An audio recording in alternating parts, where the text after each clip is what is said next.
Have you started? Will I? Okay. John, nice to meet you. Nice to meet you. What's your second name? Tempest. John Tempest? Yeah. Fantastic. As in storm. Really? Yeah. Wow. Where did that come from? My mum and dad. I don't know. It's a good name, isn't it? I looked that up. Has it served you well? Yes. You've enjoyed it? Enjoyed Yeah. having that name? Yeah, Laurence Edwards is not really a good name to have. It's a bit, Why? It's a lovely God. name. It's a lovely name. Lawrence is a bit of a. It wasn't really a good name to have at school. Like, Lawrence Olivier. Lawrence Olivier, yeah.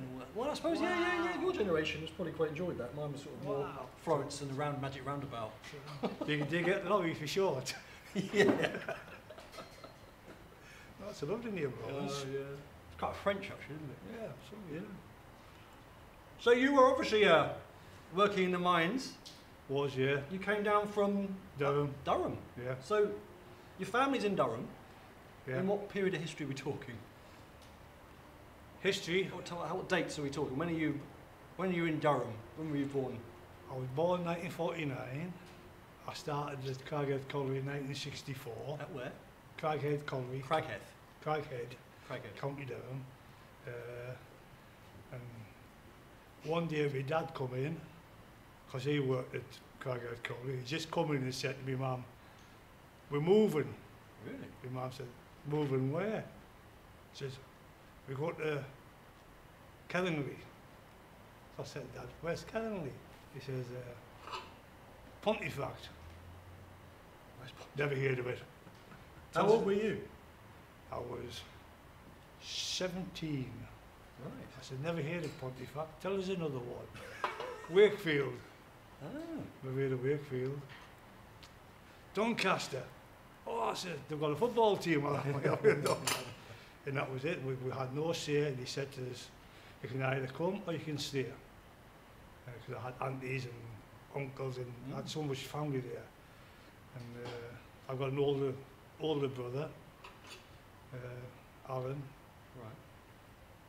And he said, come on, we'll go. And if we don't like it, we'll come back. Mm. It was a big upheaval. And I had a younger brother, a younger sister. What was the reason? The pit was closing. Right. The pit we worked up in Durham was closing. Mm. And he had a lot of miners had gone to Nottinghamshire. Right. A lot had gone to Wales and a lot had gone to Kent. But he had some friends who had gone to Kellingley. And he said, that's where we're going. So that's where we went. So he's following his mates, basically. Yeah. And, it was a massive move from age 17 to say go back to mine base. You know what I mean? I grew up with them and we were inseparable. God, so you lost your whole, everybody really, all your friends. But for a while, when we moved down, my mates used to come down and stop the weekend. Right. And then I used to go back home. But that's sort of, you make fresh friends, don't you? Yeah. In time. So did you go straight down to a pit, or did you? Straight down, yeah. Was it easy to get a job? Oh yeah. So basically, your dad came down with a job. Yes, he was down probably 2-3 months before we actually left, because you had to wait to get a house and everything. So you were provided with a house? Yeah, council house, yeah. Yeah. Yeah. So that was all quite easy. Yeah. So, Jesus, times have changed, haven't they? Eh? yeah. God. But my dad was a drink. He was a hard worker. Right. He was, but he was a drinker at weekends. And we got to Pontefract railway station at 10 o'clock one Sunday night. Hadn't a clue where we were. No lights on the platform. Nobody there. Pitch black. And there was me, my mum, our Alan, our Matty, and our Carol. We stood there. And then this little Scotch lad come around the corner. And he said, "Are you Aaron's family?" So my mum said, "Aaron." "Yes, I've come with you to take you to your house." So my mum said, "Well, where's he at?" "My dad." "He's in the car." And went to get the car and he was absolutely mortal drunk. You're joking. My mum hit the roof. Was She the whole, hit, oh, she hit the roof. was the whole family coming down to move? Basically? Yeah. So we got into this estate, and the guy said, which is the house here? And I'm not sure, he says. Oh no. I'm not sure. He says, have you got the key? He said, yeah. So he started at the top. No Yes, way. he started at the top. You're joking. Tried every door key until he found it. So my mum said, don't unpack, because tomorrow we're going back home. Really? And what Sort happened? of smooth door, I don't know how. Sort of smooth door, man. Tried every house with a key until he found the key. And before we come down, the day before we come down, him and his mate, he says, I'll come and give you a hand to put the beds up here for when the family get here. So my dad said, yeah. So they put one bed up. And my dad got to bed and went to sleep, and after that, put the bed up. The rest of the bed's by himself. I had to go on the edge and talk about my dad. He was such a He character. sounds like a real character then. Oh, I was, yeah. Was he a good dad? Good dad. Yeah. Good dad. Yeah? Yeah, I miss him. So what did he do in the pit? My dad, he worked on the face, Right. same as I did.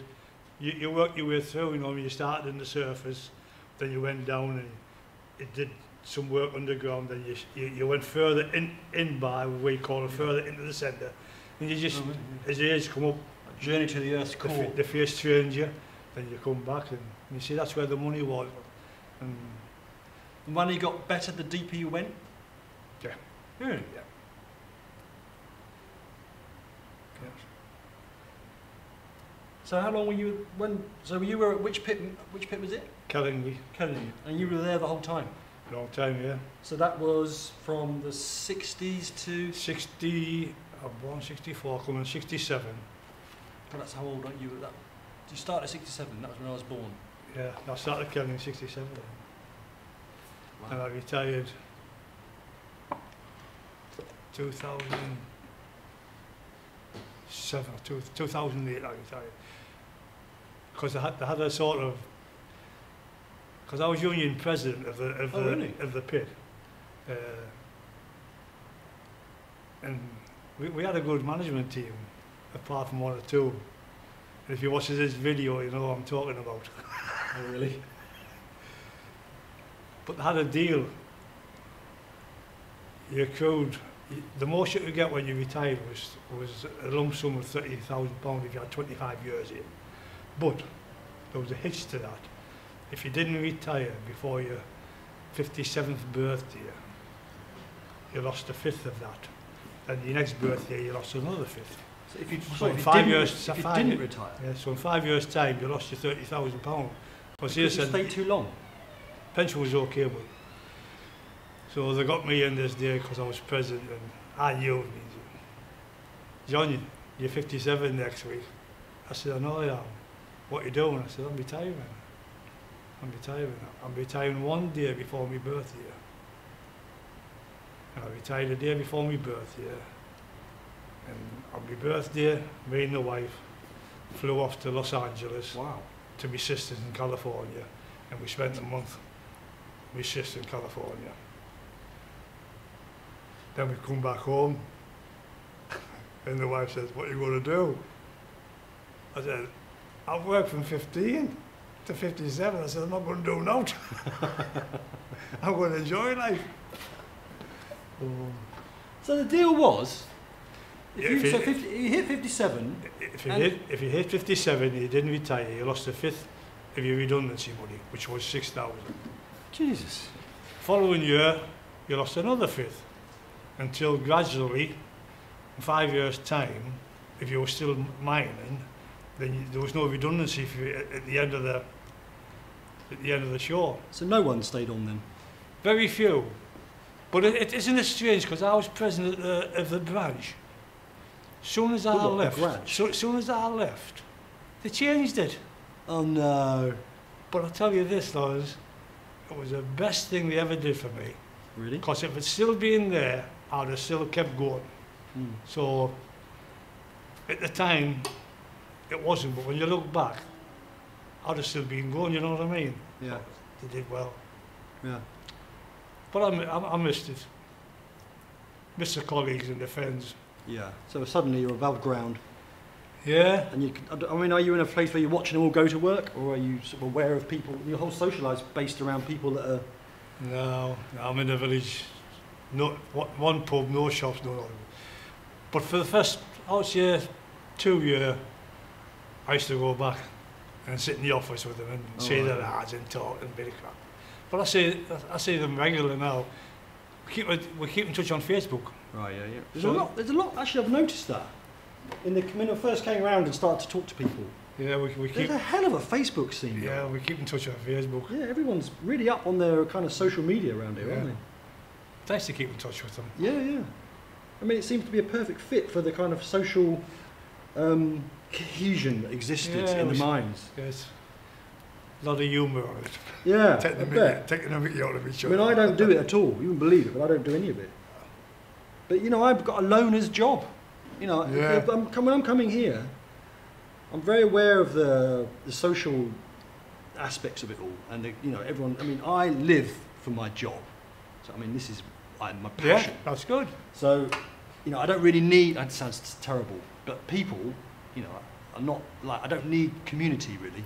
I just need to do this. Yeah, that's good. But you guys all talk about community and the incredible kind of social fabric that was created, and that you did it for each other, and you were all part of a big machine, and you all relied on each other's jobs, you know, doing their job right, and it builds into this, and it sort of generates and turns into this kind of Facebook culture at the end, you know, this retirement sort of culture of Facebook. Yeah, we keep in touch. Yeah. Take the mickey out of each other. Yeah. It's great, isn't it? Yeah. And when you guys all turned up together, you know, the other week, all came together, didn't you? Yeah. All three of you sort of turned up. It's obviously still really in touch and socially healthy. Yeah. Really, isn't it? It's good. Yeah. Yeah. So it was physical down there. I mean, you were still. Were you still involved in the? You saw all the changes in the machinery, I suppose, and all the new methods of mining coming in, and witness to the whole. Yeah, you had to adapt to it. Which there were big changes, and some of the change we were sceptical about. We used to put arches up to protect the roadway, steel arches, and that was fine. And they decided they were going to total roof bolting. To put it in a nutshell, not too technical, you bored a hole up and you filled it with resin, which was a hard setting glue, and you put steel bolts up with plates to keep the roof up. The rings? Instead of rings, and when that came in, we thought, don't know about this. Yeah. But you've got to move with the times, haven't you? Yeah. And the machinery got bigger. Of course, it got bigger. It got hotter. It got dustier. And you want a weekly wage, and you want a bonus. X amount of coal come out. Everybody got X amount of money extra. Well, yeah. Was it good coal? Very good coal, yeah. You had good, because I mean a lot of the pits, you know, the one we were talking, the other guys were, their coal was for blowing into there was dust, they turned to dust and blow it into the power stations or something. But your coal some of it went to the Queen, I hear. Yeah. Some went to our house as well. A lot of it went to our house. Particularly till about a month up before 1984 strike. Oh God, yeah. We started stockpiling. Yeah. Did that all come quick? Did all the, you know, stockpiling, did it all come quick, all that news? Yeah.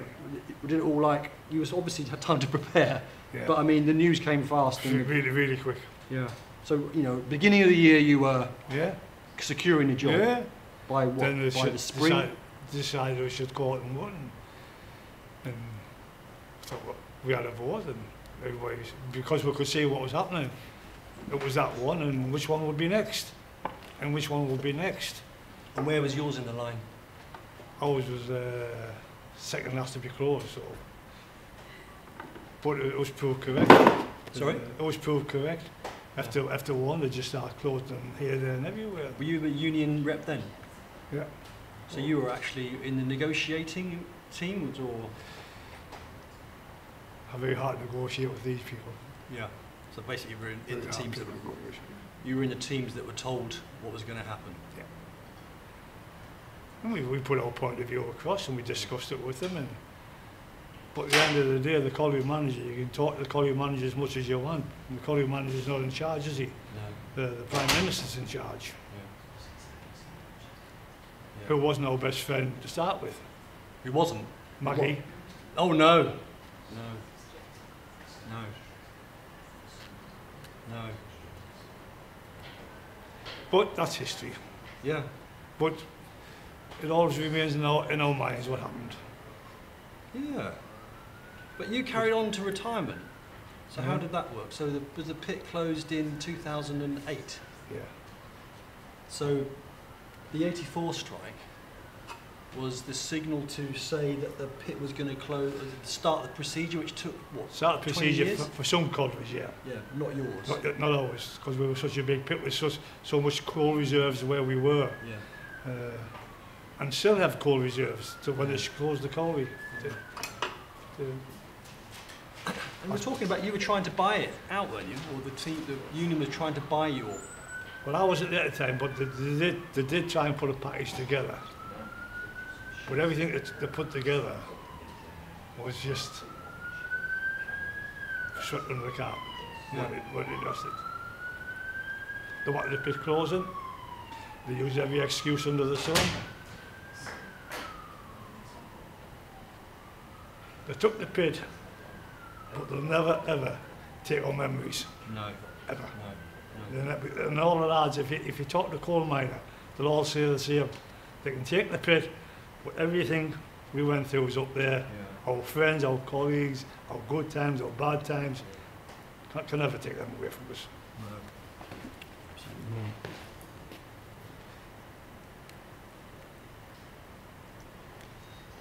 I'm getting there. I think I'm finding a bit of shape now. I wish my head had been plastic. You could have shaped my head a little bit better.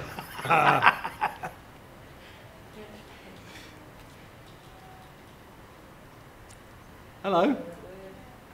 Who are you? Are you next? Very good. Are you next? So you want to step up?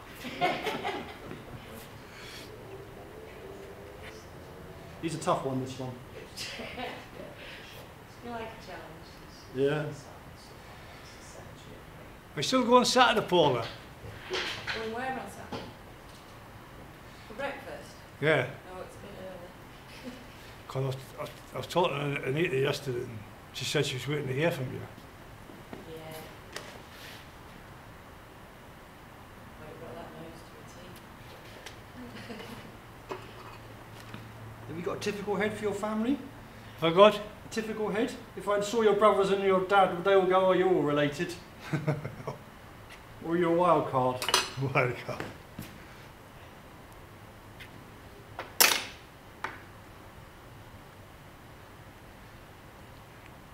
When I first stand tonight, he'll obviously ask how it was.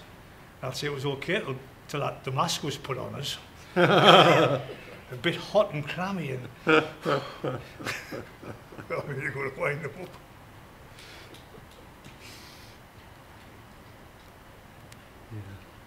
It is warm in here, actually. It's hot actually, I think I'm sweating this time. Good for the wax. Wax. Yeah, Stan, he's a Sunderland supporter. Oh God. I know, and he was my best man at Newcastle United. He was your best man? Yeah. We got married at the ground. Oh, I see, really? Yeah. God, you knew him back then? Yeah. So you went up back to Newcastle to get married, did you? Yeah. Well, Doris had lost her first husband, John, who was another Durham lad. Fitness fanatic, unbelievable.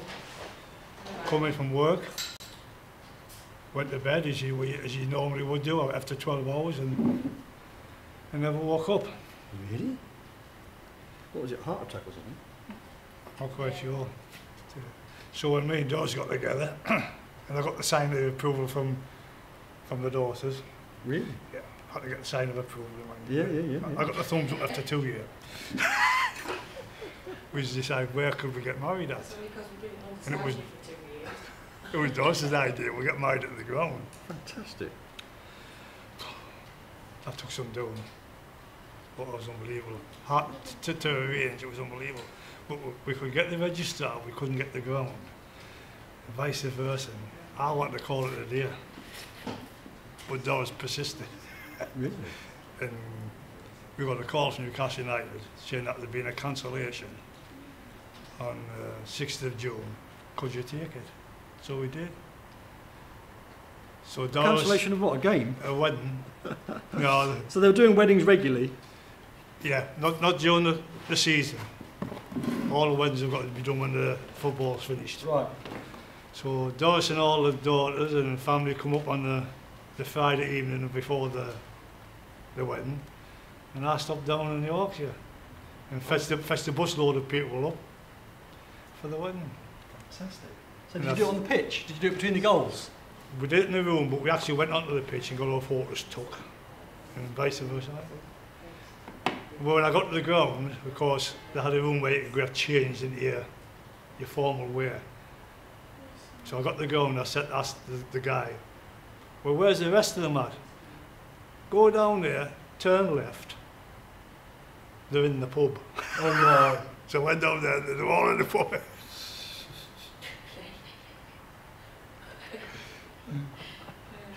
Even your prospective bride? Oh yeah, the daughters were looking after her. Really? So then I thought it's time to go to get changed. So as I was making my way back up to the ground, the guy in charge of it come running down to us. John, he says, you've got to get changed. You've got to get changed. I said, yes. Well, where's Doris? I said, she's in the pub. Well, you best go and get her. I said, you'll have more luck than me. You'll go and get her. So he went and dragged her out. Brilliant. How long ago was that? It was obviously quite recently, was it? What, 20 years ago? We've been married 14 years. 14 years now, we've been married. And she's based up here, obviously. So was her first husband a miner, or? Yeah, he was an electrician at the colliery, yeah. He was I knew him, they called him Johnny Morris. Did you ever watch that programme on television? Certainly did. Well, Talk to the animals. that was Johnny Morris, isn't it? But he was a really fit guy. I didn't know, Doris tell us later, he was always on his bike, he was a keen cyclist. And he would go for hours and hours cycling. And of course when Doris come in from work, he was still in bed. So she never thought no more of it, because 12 hours, you'd having to lie in. Then she went up. And that's when she found him. Shit. Bloody shock, isn't it? Yeah, it was a How old shock. was he then? 42. 42. Jesus. You see, it must have been terrible for Doris. With two young girls, to break the news to them, it must be terrible. Gosh. But he was lucky, they were lucky in one way because John had a really good friend, Bob Chappell, who was an electrician with him. And Bob come and, you know, anything that had to be done, Bob and his wife were there and they sort of pulled it through. But she worked in the canteen All right. at the colliery. And that's how we actually met. Really? I'll tell you a story. Serving your beans. I'll tell you a story, this is true. Me and my best friend, Terry, she was interested in Terry. I was second. But Terry was gay. And when she found out, she started giving me an extra sausage and a bit of extra bacon. I said, no, I'm not going to be second best. Go on, sausage and bacon, you've won. But that was another tragic tale. We found out somebody at the pit was gay. Me, didn't bother me one little bit. My dad always told me, live and let live. But everybody was intrigued to find So out. is it a rare thing, obviously? Oh, yeah. So, did you only find out because Doris No, no, trying to this court was him? before. And everybody was intrigued to find out who he was. So hang on, let's just go back to the beginning. There was a rumour that there was There was a gay person at the pit. in the pit. Yeah. So, and where did the rumour start? We don't know. We think the lad he was seeing had dropped it to somebody Right. local that worked at the pit. But for 6 months, nobody knew who it was. Right. And this lad was my best friend. The guy that That was gay, my best friend. he was your best friend. And we were down the pit one day, and this guy come up to his work and he says, John, I know who it is, I know who it is. And I said, but I'm not really interested. Yeah. It didn't bother me one little bit. If he's gay, he's gay. Oh, you've got to go and you've got to know. I said, I don't want to know. Anyway, he shouted his name out. So I went out the pit, and we had a union meeting that night. So I said to Doris, I think I should phone Terry up and warn him it's out and to be prepared, do you know what I mean? So this is your guy. Yeah. Anyway, I phoned Terry up and I couldn't get an answer. No answer. And I spoke to him that morning. So I thought, oh, I'll see him at the meetings. So I went down to the Kennedy Club for the union meeting. No car. Terry's car wasn't there. Always early, always first. So we went in the club, and I said to my mate, I said, there's something not right here. Then the phone went. So I picked the phone up in the club of somebody from the pit. They just found Terry. I said, what do you mean they found Terry? He said, he's committed suicide. Oh, you're joking. I spoke to him. Joking. I spoke to him at 10 o'clock in the morning before I went underground. And I said, I'll see you when I come up, Terry. He shook my hand. He said, bye, John. And it was just That's shocking. gone home. Went into the garage. Some beer. Put the music on. Put a pipe onto his car. Jesus. That's And shocking. he was the nicest lad you could wish to meet. I mean, do you think there would have been would he have suffered? I don't know. Jesus. Nobody would have bothered because he was such a nice guy. Everybody in the pit absolutely loved him. And there would have been one and two out of sarcastic remark, but on the whole, yeah. But It would have just calmed down, of wouldn't course it would, yeah. But I don't know. it? Oh, that's shocking. And he had 2 sons, so he changed later in life. Terrible. But when he shook my hand and said, and I said, I'll see you when I come up the pit, Terry. He shook my hand and he said, bye, John. I'll never forget that. And I thought, bye, John? What do you mean, bye, John? Was he wasn't married then, with his 2 sons? No, he'd been divorced. The 2 sons were living with Terry, and his wife had found another partner. Gosh, that's shocking. Terrible. So what kind of funeral would a guy like, what were the funerals like in those situations? What was it? A funeral, for example. What was terrible? When we got to the church, there were so many people there. Me and Doris went to one side, and all the mates went to the other side.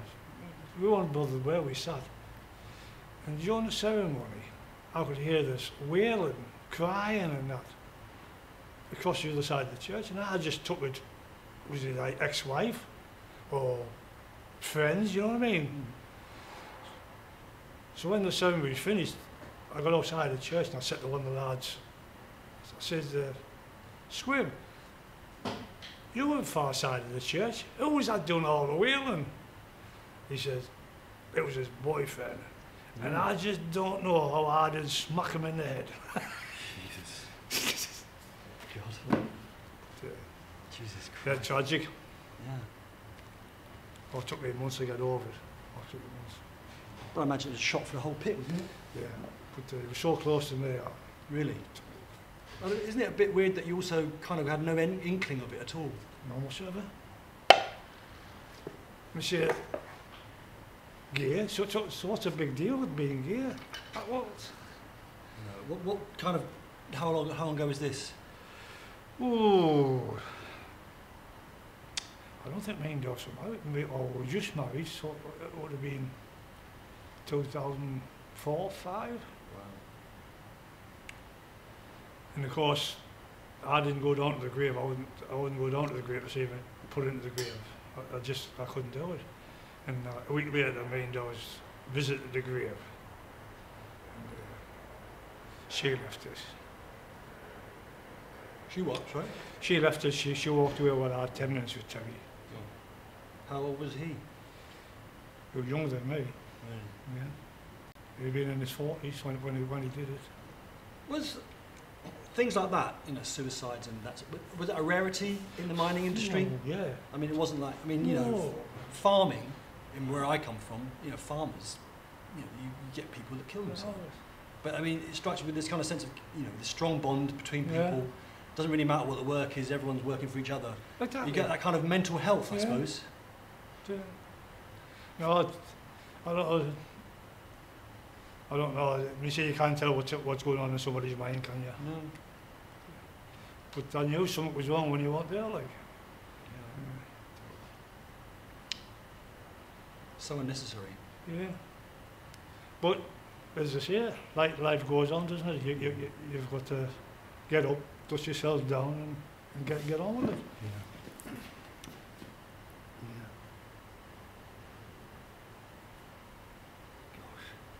But it's funny, you know. I mean, it was the coal mining is such a hard life. But like I tell you, the first time I met you, you ask any coal miner if you would do it again, 90% would say, yes, I would do it all again. Because the community, the camaraderie, the friendship, it was unbelievable. Everybody looked off each other. And some So people. did you work in the pit in Durham? Were you in the pits up there? Yeah, I worked for 2 years before coming to Kelvin. And was there a difference in culture? Was No, it same different? culture. Exactly the same. Same culture. Yeah. You were still in Pony World down there in Durham, I presume. Yeah, yeah. When do they phase out? Well, I was phased out when I think the pit actually closed.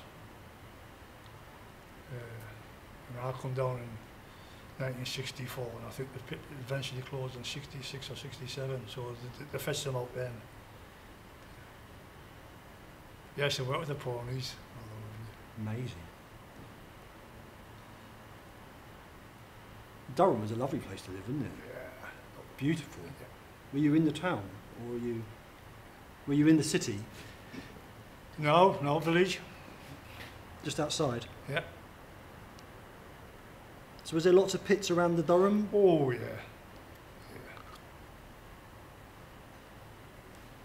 I think every village had a pit. Really?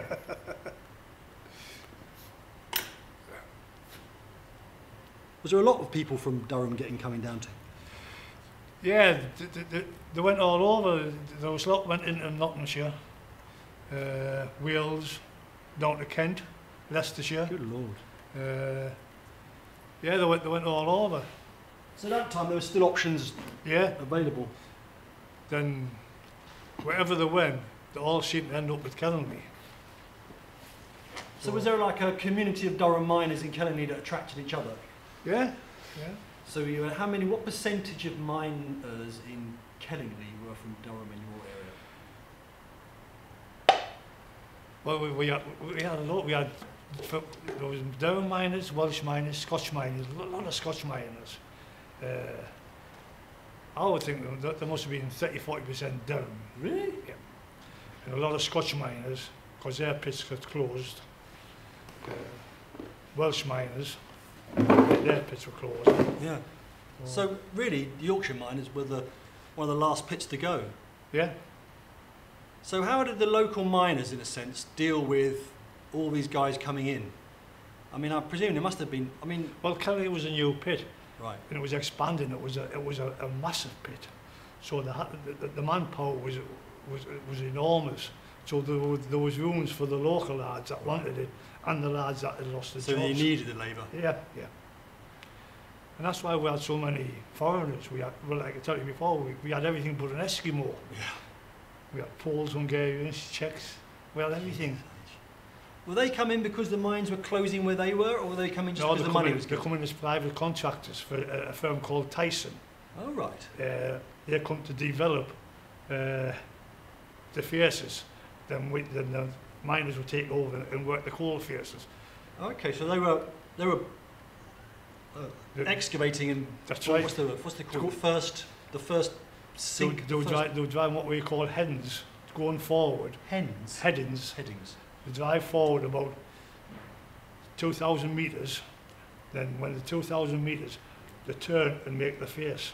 Right. Then the face comes back at 2,000. And these lads used to drive it.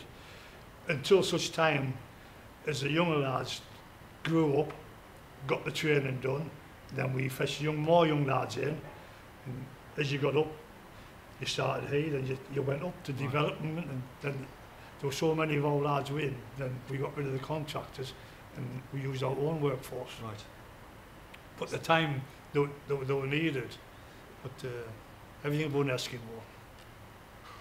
How long does it take for those guys to do that? I mean, to do that first, they're going down, they first go down to Yeah. the seam, which has been discovered by geologists. Yeah. So you've got a load of guys going down doing the... How the hell do they discover it? How the hell do you go and find a seam 2 miles down? They do it's a blast. The blast so far down, and they get the vibrations from it. I'm trying to think of the term, but the Echo... yeah, the blasted underground, and they send pipes down and everything. It's all technical. Then they find the coal field, and they estimate how much is there. So it's all by... Kenley was a rich seam. Yeah.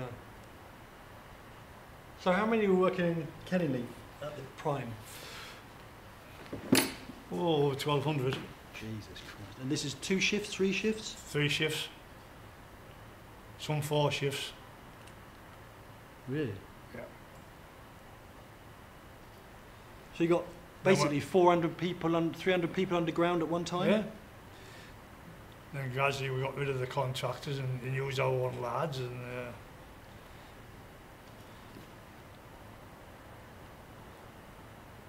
let them earn the money. And do the contractors sometimes decide to stay and just carry on working in the... Some did, some didn't. Because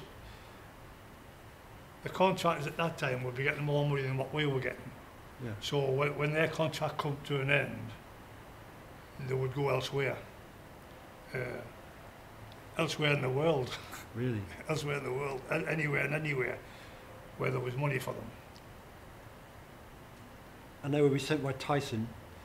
Yeah, it was a big firm, Tyson's. Yeah, yeah. They make lifts and things as well, didn't they? They make lifts and things and Oh, yeah. all manner of things. But, yeah, they were a contracting firm. I'll just touch you there. So would they be... So would you be constantly sinking new pits and creating new No. pits all the time? Or? The only pit that come on after Kenley was the Selby coalfield. They sank 3 pits at Selby. And that was supposed to be an enormous project, the same as Kenley, with Store, Fleet, and another one. But they closed before Kenley. Really? Yeah. And them lads, Selby lads, they couldn't work at Kenley. God. Well, the ones that wanted to, they come.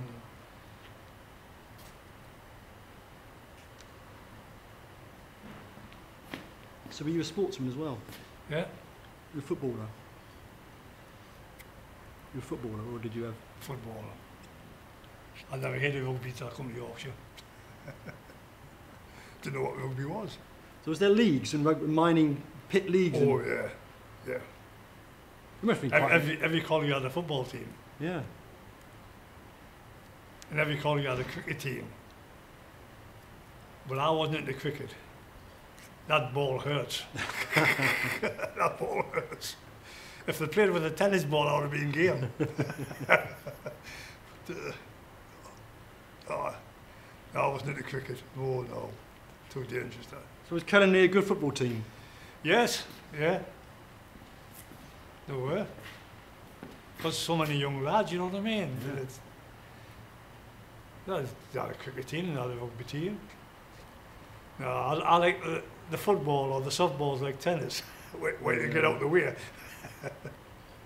Were they encouraged by the actual, were they like considered a good positive part of the whole work experience? Oh yeah, definitely. Yeah. We used to have obviously we had a union and each pit had a welfare committee, and it was their job to organise welfare. I had tennis, football, cricket, rugby, welfare nights where everybody went to Kellenly Social Club and met and had a drink, entertainment, and a community thing. But, most pits, all pits had a welfare committee, and they used to organise things. Just one big happy community. That's brilliant. May say there was people on the ground you didn't like, but when you were underground, you worked and got on with them. Then when you come out the pit, you didn't like them, you didn't speak to them. Yeah. Get on for the sake of the job. Job to job. Yeah.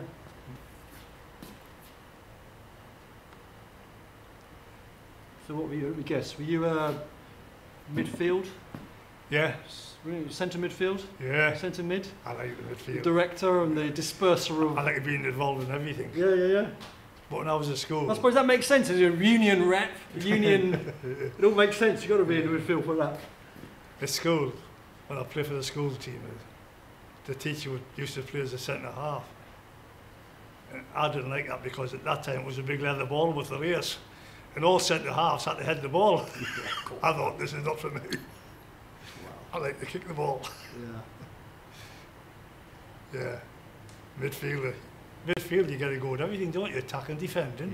Yeah. You're involved in it. Busy old game though. Yeah. No breaks.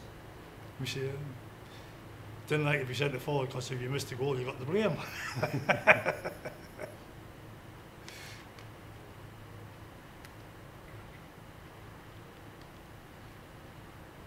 But the first time I saw rugby, I couldn't believe it.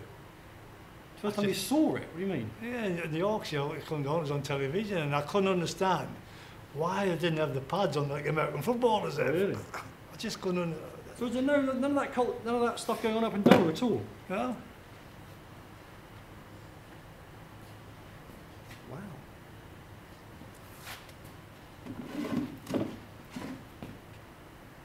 I had American, my niece come across once. She was only 6 when I emigrated to America.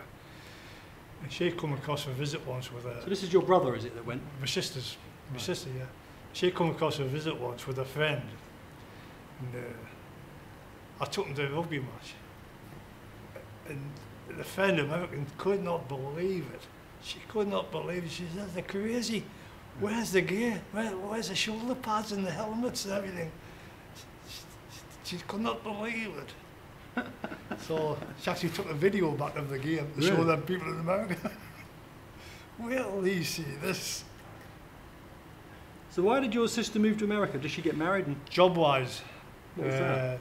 John, my brother-in-law, was a airplane mechanic at Newcastle Airport. My sister was a clerk typist, and he had whispered there was redundancies going shortly at the airport at Newcastle. So they decided to move to America, to California, Wow. and they did. And they've never looked back. Well, they're still there. It's great. So did you manage to go out and see them? Oh a lot? yeah, I've been 5, 6, 7 times. Yeah, Wow. yeah. I spent the millennium in America. Gosh. Yeah, because me and Joyce weren't together for the millennium. So yeah, I flew out on Boxing Day and spent 3 weeks in America. Oh, lovely. Walking up the seafront on Millennium Day, red hot with a bottle of water in my hand, pair of shorts, t-shirt and flip-flops. Wow. God. Venice Beach, where all the bodybuilders go. Yeah. You weren't one of them. This is I thought, this is a life. Yeah, Dawes has been across, I think, 4 times. Yeah. But now they used to live in North Hollywood. God. It was a lovely, lovely place to live, but now they've moved to Palm Springs, which I've been there. But the only problem with Palm Springs, it's too hot. Right. In the summer, they've got the windows closed, the curtains down, and the air conditioner because it's too hot to go out. Don't have that problem here. No, that's what. No. Yeah. How many brothers did you have? I had. Or do you have? I had 2 brothers, 2 sisters. I was a middle peg. My younger brother, Matty, worked at the pit. He sadly died when he was 49. He got thrombosis in the leg. And as much as they tried to cure it, he didn't make it. So I lost my younger brother. Really? How do you get thrombosis in the leg? How does that happen? I don't know. I don't know what thrombosis is like. They said it was a blood clot of some kind. And they were trying to treat it. And it suddenly, I don't know what happened, suddenly got to his heart. And I was at Morrison's this day. And I was at the till. And the cashier was saying, your mobile phone's ringing, your mobile phone's ringing. I said, is it? So I got the mobile phone. I said, oh, it was me. My sister. Matty's died. Christ. So the trolley full of food. So I left the trolley full of food. I said, it does come up, I've got to go home. And the manager comes, he says, you can't leave that food there. He said, you can't leave it. I said, what do you want to do with it? He said, pay for it and take it. I said, mister, my brother's just died, and I'm sorry, but if you don't get out the way, I'll knock you out the way. And he apologised, and he just... so the time I got there, my brother and sister were there, like... At the hospital? In his house, he died in his house. Really? He rang my brother, and he said, Alan, and the phone went dead, and that was it. What? He just said, Alan, he must have known something wasn't right. He just rang out my brother, Alan. He says, Alan. And Alan says, yeah. Then the phone went dead. So it must have just...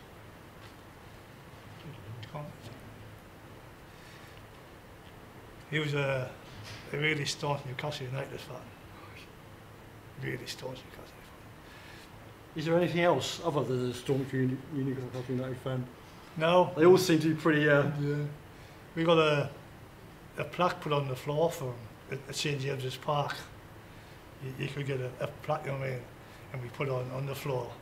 Here lies Matty Tempest, gone but not forgotten. Got the best seat in the house now. Crag Heat, lad. He's got the best seat in the house now. Fantastic. So every time I go to the ground, I have a walk up and never. Do you go and see him much now? Yeah, I'm a season Yeah, ticket. do you get how far is it up there then? I drive to Doncaster because the stepdaughter works at Doncaster, opposite the station. They've got a private car park. So I park the car there and I travel up on the train. It takes an hour and a half to get up to Newcastle on the train. Right. Meet my mates up there. And of course, because I'm driving, coming back, I can only have 2 pints. Then get the train back, pick the car up and drive home. I leave the house at probably 10 o'clock in the morning and I'll get about 6:30. Yeah. Last time I went, because it was a Sunday game and it didn't finish by 4:15, my train was 4:30, so we ran to the station and my mate who lives in Newcastle shouted, John, your train's in. So I took no notice, did I? I jumped on the train and the train pulled out. And they said, welcome to such and such train, stopping at Darlington and King's Cross. I thought I must have missed Doncaster. Anyway, the ticket inspector comes and says, does this train stop at Doncaster? He says, no, Darlington, then we head for King's Cross. No. And they knew. So I jumped for Darlington and wait for the train. Oh, God. It's a good job I hate. I would have finished up in London. Still haven't had any drink. Yeah. So when I got home, I phoned up and told them, Dave, you're just one pillock. They started laughing. Why? What's up? I said, you know what's up. You put it on the arms with you. I thought I hadn't heard Doncaster mentioned. It was only 5 minutes behind us at the Whitechapel. That was when we beat Manchester United. Jesus H, you saw that? That was this season, wasn't it? Yeah, 3 weeks ago we beat them 1-0. What a game. That went wild that day, didn't Whoa. it? That stadium went 50,000 Daft Geordie celebrating. It's a big stadium, So you're a football fan? man. Sadly, we're cursed with Norwich City Oh, and Ipswich, Norwich, yeah. Canaries. I might do a canary for the mining memorial just to please my son. Norwich City, yeah. Yeah. So we went to the Old Farm Derby last week. 1-1 draw. They used to be Premiership team, didn't they? Yeah, yeah, yeah. They used to be in the top flight. Yeah. I've So seen we get to see him quite regularly. I've seen them a few times at Newcastle. No, In fact, we saw them. We beat Newcastle when we were in the last Premiership. We ran a 3-2 victory, and Olsen, our hero, scored in the last minute, and we were behind the goal. That's Jasper Olsen, And isn't it? Yeah, Yeah. yeah. And you had who's that? Almaltovic. Yeah. He scored 2 goals.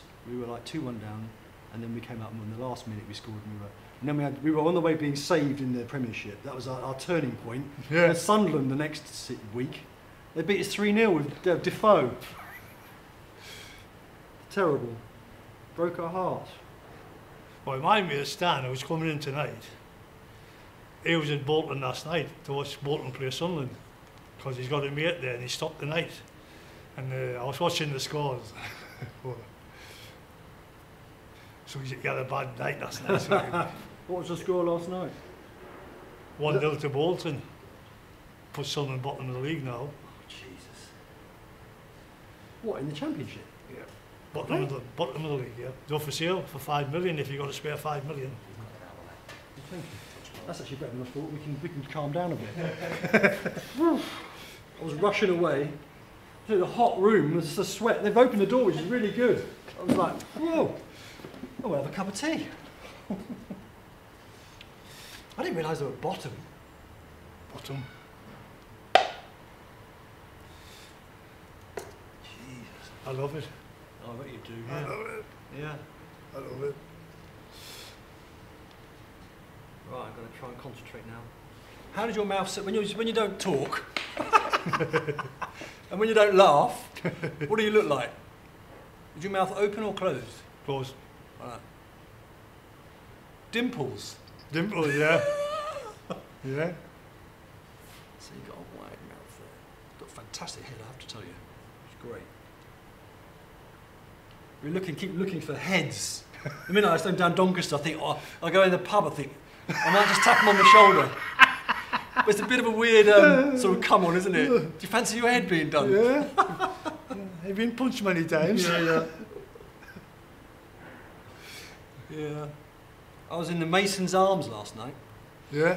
There was guys singing beautiful folk songs behind and the back. Had his eyes closed, and there was a table of people listening, and it was haunting. It was lovely. Really lovely. I don't get Doncaster.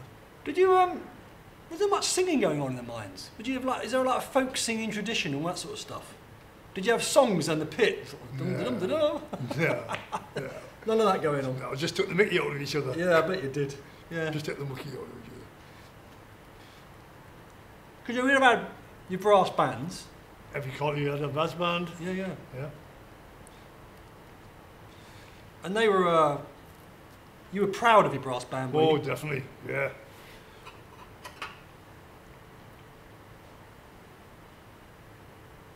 It's a lovely sound, a brass band. And would they be used by the pit at certain times, or were they just brought in for like, when would you use your brass band? When would it come into action? Miners' Gala. Miners' galas.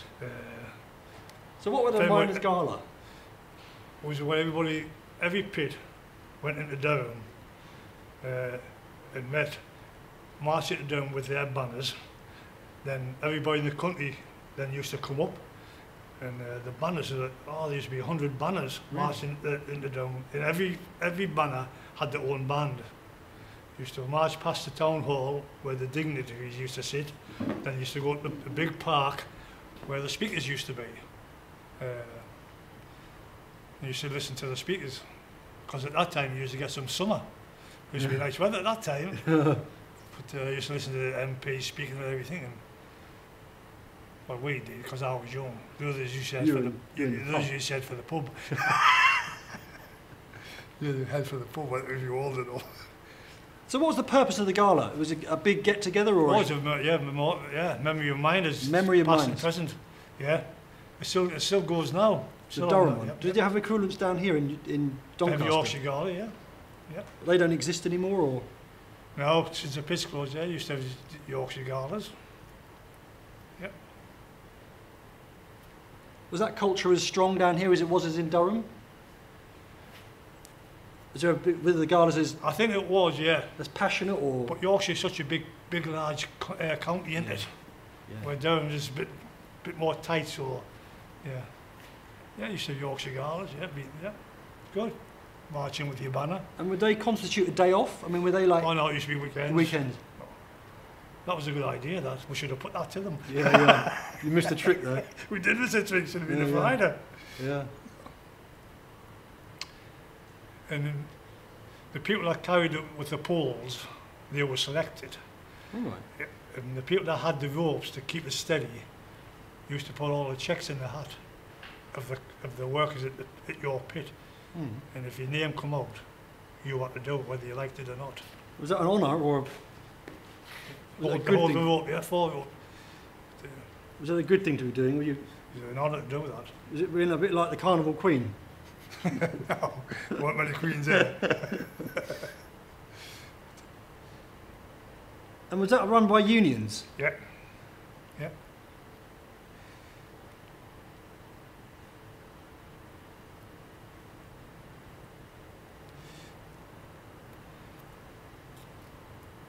If you've got a new banner, or replace an old banner with a new banner, you have to take it to Durham Cathedral. Oh, really? To be blessed by the Archbishop. Wow. You used to take your banner in, and he would bless the banner. Good God. Yeah. So the miners, Catholic, Protestant, what was the main kind of religion down the pit? Everything. Everything. Yeah. And was that important? Or was that not really something that was? No. Was it a religious place? No, that wasn't important.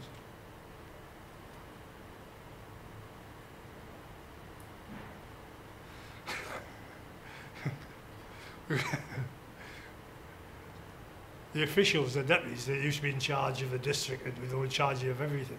And we used to have a deputy who was a Jehovah's Witness. Wow. And every time we was on, we used to get a letter from the manager. You must not swear in front of David. Really? Because it was Jehovah's Witness.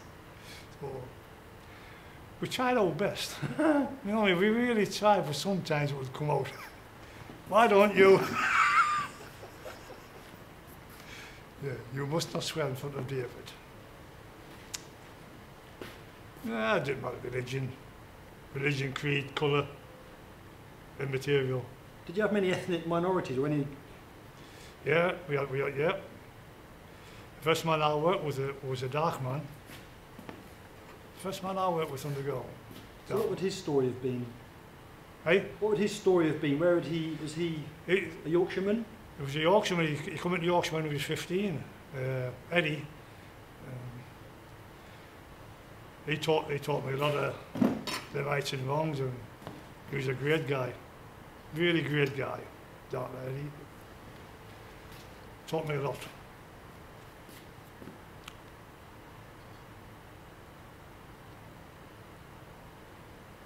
Is he still around? Oh, no. He was in his 50s when I was young.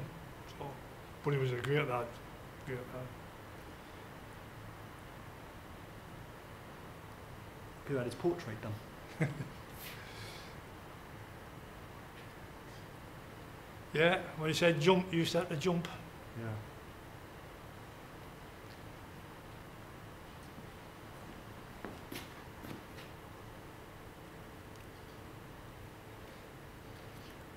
Yeah. Your hands must be aching. I know, they're getting... They must be aching. Yeah. But you get a bit nervous after a while. You think, God, is this going to work? I mean, it's a relief to know that I've got an hour to go. Because you know, when it's like speed sculpture. And you think, God, if I'm not, you know, usually you think it's not going well, I'll give it a break for today. But this, you've got no choice. You've got to just keep going, you know.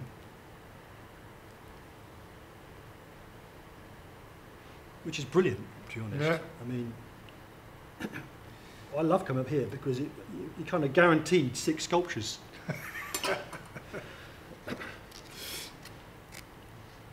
You hope, anyway. Well, Paula phoned us up and asked about it. I thought she was winding us up. Really? I said, you're kidding. No, she said, it's true. Do you want to be sculpted? I said, I don't mind my photograph being taken. It is a bizarre thing, isn't it? Yeah. But I'm hoping I might be able to use these in the final thing. Yeah. It would be amazing if I could. It would be lovely. Yeah. So you might be there forever. Yeah. I told the wife that. Yeah, yeah. She'll be delighted. I said, the damn lad lives forever. Yeah. Well, I quite like the idea if you can make something that's kind of permanent, and the people, like, you know, you're in it. You can go and visit, the community can go and visit and, you know, Yeah. be a part of it. Speak for years. Go and see your granddad. Mm. Yeah. Well, I hope it's good. I've got grandkids, great-grandkids. Really? Really? Oh, really? Great grandkids? Great-grandkids, yeah. Lord, you either started early or you're looking damn good for your age. At Christmas, it's one hectic job. But now most of them are that grown up. Yeah, They can tell you what they want. Give them £5. Eh? Do you take them to the football? No, the Leeds fans. Oh, for God's sakes. That's the problem. The son-in-law, the granddaughter's husband, he's a Leeds fan, but I take him to Newcastle now and then. Because he's a football fanatic, he'll watch anybody, you know what I mean? Yeah. So I take him to Newcastle. How much is the season ticket in Newcastle? I'll tell you now, because mine's just due for renewal. I just got a letter yesterday. It's £480 for the season. I just got the renewal yesterday. Gosh. It's not as high as I thought it would be. No. It's still a lot of money though, isn't it? Well, the wife, Doris, I got her in Newcastle when we got together. And for some reason, I don't know what it is, she's Alan Shearer absolutely daft. Really? Absolutely daft on Alan Shearer. So it's her birthday this Saturday. And I got a thing from Doncaster Dome 4 weeks ago that Alan Shearer is doing like a talking thing plus a meal, and you can ask him questions in that. So I'm taking Doris to Doncaster Dome on Friday night. She hasn't a clue who she's going to see. Wow, Doncaster. Doncaster Dome. Fantastic. So she hasn't a clue who she's going to see. Really? Anything. She keeps, who am I seeing? I said, no, Wow. it's a secret. So I'm taking her Friday Fantastic. to see Alan Shearer, meet him, have a meal, we're stopping the night so I can have a drink. Brilliant. Then Saturday morning, Paul and all them come to pick us up, and she doesn't know this, we all went out for breakfast on her birthday. Oh, wonderful. So, Paula here. Not Paula here. Paul, not here, we're going to Doncaster summer, her grandkids are coming, her other daughter's coming. Big day. Big day. Yeah, she hasn't got a clue. Fantastic. You're obviously a very thoughtful man. Or you want to see Alan Shearer. Oh God, we've gone a bit high here. Smoke alarms will go off. I hope that's stuff for me. Got a bit of sizzling to do now. Well, your temples for a tempest. Your temples are very pronounced. Are they? Oh yeah, they're good. I've got to get the shape right. I've got to do you justice. I'm sure you will, Laurence. I'm sure you will. it's very interesting. Because of, you know, we have 2 hours chatting and all that stuff. When I take these home, they're in a bucket of water and they come into the kitchen. I take them out there and my wife, what the hell is that? That's Steve. And I go, well, Steve, he did this, that, and the other. Keith, he rode horses underground, and he went and did that. And each one has a whole load of stories attached to it. And every now and then they come out, they've been in a bucket of water for days. Anyone that comes into the studio, I get a head out. Can you have a chat? He told me this, he told me that. So, you know, we have a drink after a bronze pour. And I bring one of these guys out, put them on a table and tell their stories. It's very interesting how they kind of prompt conversations, you know. Very, very interesting, actually. So, I mean, the monument, whatever it's going to be, will be like that. You can do that. So how long have you been doing this then? Well, I started, I'd never done anything else. I would tell people I never had a job. You started when? When I was, well, I went to college, you see. So I didn't do too well at school. And the best thing I could do was draw pictures. So I went off to Lowestoft College, which is the best thing I ever did in my life. Mm-hmm. The minute they put the slide projector on and started showing you pictures of Picasso and Cubism, I didn't have a clue. I mean, kids now at primary school learn about Cubism and Picasso and stuff. And my kids, about 5, knew all about it. I was 17, and I thought, God, really? So they just moved around and drew over the thing twice, and they moved around again and drew over it, and you end up with this load of cubes and all the viewpoints all in one picture, and they called it Cubism. That's just bloody brilliant. I love that. They got so excited, you know, so I did all my own Cubists, and then next day you had another lecture on someone else, and thought, oh, that's just brilliant. I'll do that. Futurists or whatever, and then you had the Impressionists, and then you had this, that, and the other. And I just couldn't believe how fantastic it was. And the lecturers are brilliant, you know, and they were interested in you for once. And I had the best year of, you know, I couldn't believe it, and it just turned me on completely at the age of 17. And it took me about 3 years to get to a degree course, to go into a degree, because I didn't have the qualifications, so it was all very difficult. And then I discovered a bronze casting foundry there, and I could not believe that you put wax into a mould, and it burns out in a plaster mould, and then you pour hot bronze into a plaster mould, and you get a bronze sculpture out of it, and then all the different materials were so strange, and so I couldn't get my head around it, you know, so I had to really think about it a lot. Yeah. And it just became a fascination. Wow. And really, I trained at the Royal College to be a bronze caster, and then I built my own foundries, went to India and learned primitive, very old-fashioned casting from craftsmen that have been doing it for oral histories for thousands of years, you know. And it got worse and worse, and you know, in a sense, my addiction got worse and worse and worse. Wow. So now I've built this, we've got a very big foundry now, and we can do big sculptures like this. And so I'm a very rare sculptor because I have my own foundry.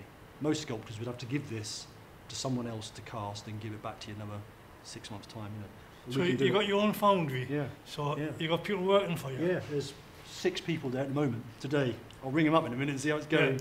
Yeah. They're probably watching me on telly now. So, oi, you, get on with your work. Wow. Yeah, so that's amazing, and it's all... That's unreal. So they'll be making moulds, so the trainees will be... It's great, these heads are brilliant for kids to train to learn how to make moulds with, because they're very simple 2-piece moulds. You lift the front off and the back off. And there's great, so there's Louis and there's Eva, who have spent 2 weeks making the last heads, and then they'll make these heads and get faster and faster and faster. And at the moment we've got a 26-foot-high man we're making, giant man. From here he'd probably be looking in the window. And they'll be ready to start work on that once they've got the training in on these heads. They'll start making moulds of this man. It's about a 90-piece mould. It'll take 3 or 4 years to make. So you make these moulds, and do you sell them? Well, the bronzes. Yeah. Yeah. I'm lucky to have a gallery. You have galleries. You have what they call a gallery, a dealer. It's a bit like a writer having a publisher. So you have a gallery, and then they market you and have shows. You've got a show coming up in London. So the people come to you and say, I want such and such, just and such? No, they come and say, I love what you've done. Yeah, the best situation to get is to make your own work, i.e. do what you want to make, get a name for it, and just carry on making it. That's the big trick. to be good. to be good Be and good to, at what you to do. follow and to follow your own kind of passion. That's right. So you go in, so you don't really make anything for a specific market or reason. You make it because you feel like you're making it. Yeah, brilliant. And that's the best trick to pull off. If you can get that, and you're laughing. So people who come to see me and will come to the shows now get a feeling and like what I do, and say we want to carry on. You know, we want to buy what you do, rather than say, can you make this? Yeah. So this is quite rare for me to actually do stuff. This is almost like doing stuff to order. Wow. That's brilliant. I'm impressed. Yeah, it's a brilliant, I'm impressed. brilliant job.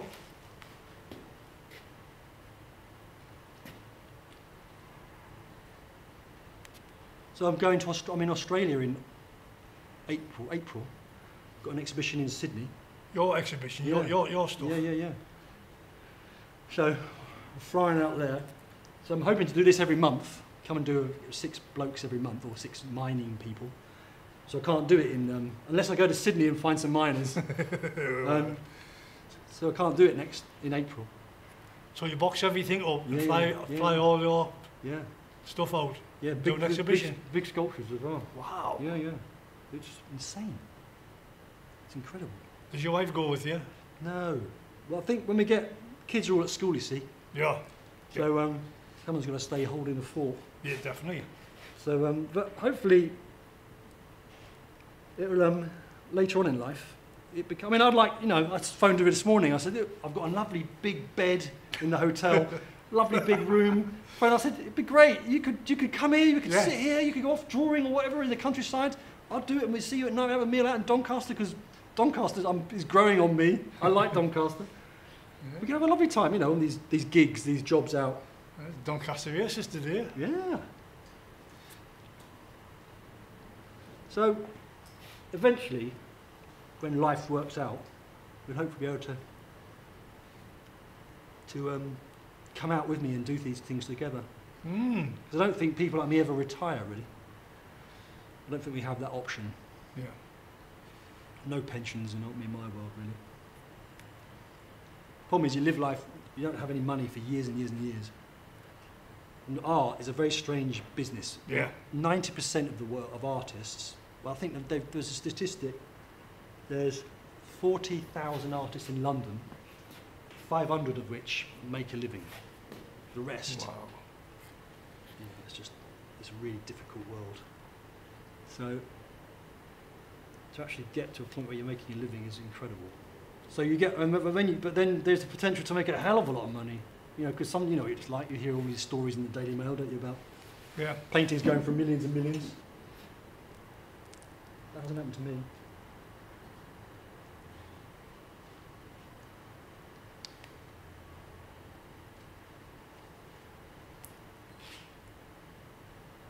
But that's never the reason why you do it. No. You don't become an artist to make money. No. You do it because you love it. Yeah. And actually, to be honest, it's worse than that. You do it because you have to do it. I think if people have a doubt, Yeah. I just like, I think I'll do it because I'm good at drawing and that sort of stuff. It's not really the way to do it. You can't physically do anything else. Yeah. There is no option. When you have young people come to stay with you and work with you, you can soon tell the ones that can't do anything else in their life. It's like their disease. They have to do it. And then they're never going to stop. They're never going to stop. Whatever the problems, because it's always something that has to get out of them, Was there much art going on in the mines? Did you see many people who were going home at night and... Well, there was a lot of graffiti. Yeah. with chalk. Yeah. Went underground. Great. Messages left for the next shift. Such and such was here. Yeah. In a date. Because up north you've got those pit paintings. What are they called? The pit painters or something, weren't they? Yeah. When I left Durham, my pit in Craghead, I left it on a big arch. J. Tempest left such and such a date in big chalk like. So. Really? I quite like the idea of all that chalk, all that white graffiti on the black walls. Lovely, isn't it?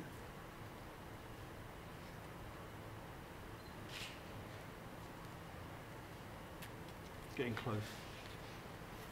It was like looking in the mirror, wasn't it? Getting nervous at this point. There's a nice width to your face I've got to try and find.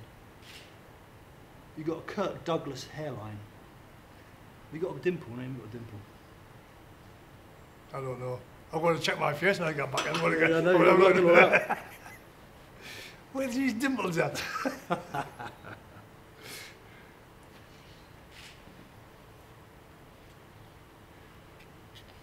it's the best job in the world apart from mining. I mean, I know mining's much better than being an artist, but... Everybody to their own. Yeah. Everybody can't be a brain surgeon, can't they? Well, I often think when things are down, when the chips are down, I think, thank God I'm not a brain surgeon. It's like, you know, when the casting fails, because they do, you know, bronzes fail all the time in the moulds. You think, thank God I'm not a bloody surgeon. You know, God, if I make a mistake, no one dies, you know. And at the end of the day, no one needs art to survive. Although I used to say that people do. People like need culture. I think you do need But, art. you know, if it's a week late, it's not a problem. Yeah. I think you need art. You've got to have art. When it was Doris's 60th birthday, we took her to Paris. Paris. All of us. Wow. We didn't tell her. How many of you are there?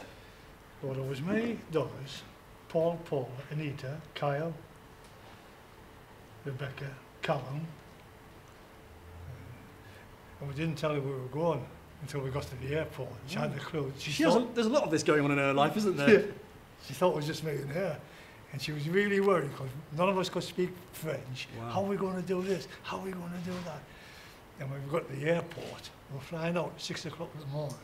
So we stood there waiting for the gang to come. And it all comes marching through the door to the airport. And Doris looked at them. Wow. Just, have you come to see us all? 6 o'clock in the morning. She said, no, Grandma, we're coming with you. Fantastic. So we had a weekend in Paris for her birthday. Oh, nice. Because Paula is so much into art. She Really? is into art, Paula. Oh, yeah. Oh, yeah. She wanted to go to the Louvre. Oh, nice. So we went to the Louvre. And she wanted to see the Mona Lisa. So Kyle at that time must have only been that high. So we pushed Paula and Kyle to see the Mona Lisa, and it was absolutely chock-a-block. Yeah. So Paula said to Kyle, that's the Mona Lisa. So he looked at it and he says, well, that's rubbish. Everybody just looked at him. That's rubbish. Paula says, come on, we're going. Yeah, the Mona Lisa. That's rubbish. Paula says, come on, we're going. So if she comes in, she's asking about the Mona Lisa. Tell me you've seen the Mona Lisa, Paula. She's probably watching you now. Yeah, yeah, we had a good weekend. Yesterday, you come to see us off 6 o'clock in the morning. Brilliant. Jeez. Brilliant. Did you like Paris? Oh, yeah. Loved it. And of course, a sister and brother-in-law, they live in Spain. So they travelled up. I like it all over, aren't they? They travelled up to Paris, and we had a good weekend with them. Brilliant. Went to Disneyland. What, near Paris? Oh, it is near Paris, isn't it? Had to take the kids to Disneyland, didn't we? Mm-hmm. God, that was a busy weekend then. Well, Louvre. it was, yeah. Come on, we'll take you on this ride. The two kids, you know what I mean? So I looked at this ride, and all it was a train going round and round. And I thought, well, I can do that. So we went in the queue. It was me, the two kids, and Anita. And I got nearer and nearer, and I saw this big loop where the train went round and round. And I thought, wow, I'm not having this. Well, I thought and thought, oh, I could get out of it. And I thought, I know what I'll do. When I get on the train, I'll step off at the other side. Go right through. But when I got there, there was no step to get off. So yeah, when I saw the loop, I thought, wow, this is my cup of tea. 30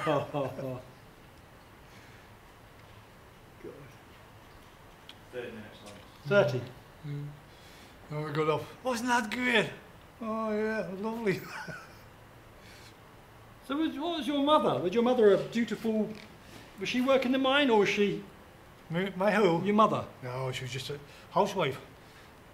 Big family. Yeah. Yeah. Cook, bake. So did she settle into... I mean, your father had a community, Yeah. in a sense. Did your mum have the community? Up and down she had, but when she come into Yorkshire, for a long while, she wanted to go back. Yeah. Because it wasn't the community that she had up and down. Mm. You know what I mean? Yeah. But then she finally settled and got to know some people that had come from down, and it took her a while. It took a few years Yeah. to really settle in, and yeah.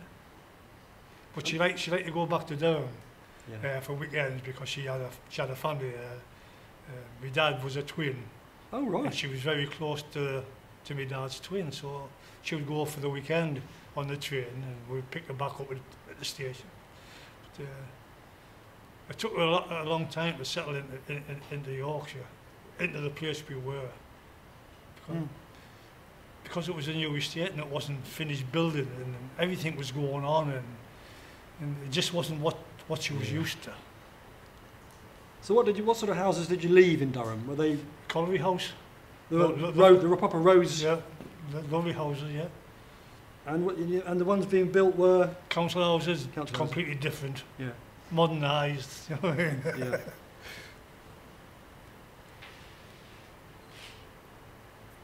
Yeah, it took a while for me to settle in. Yeah.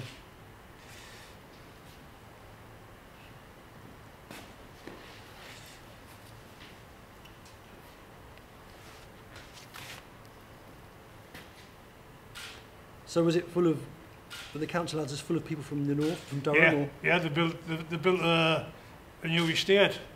Well, they built lots of new estates where we lived in Nottingley, just outside Pontefract. They built lots of housing estates for the people that were coming down.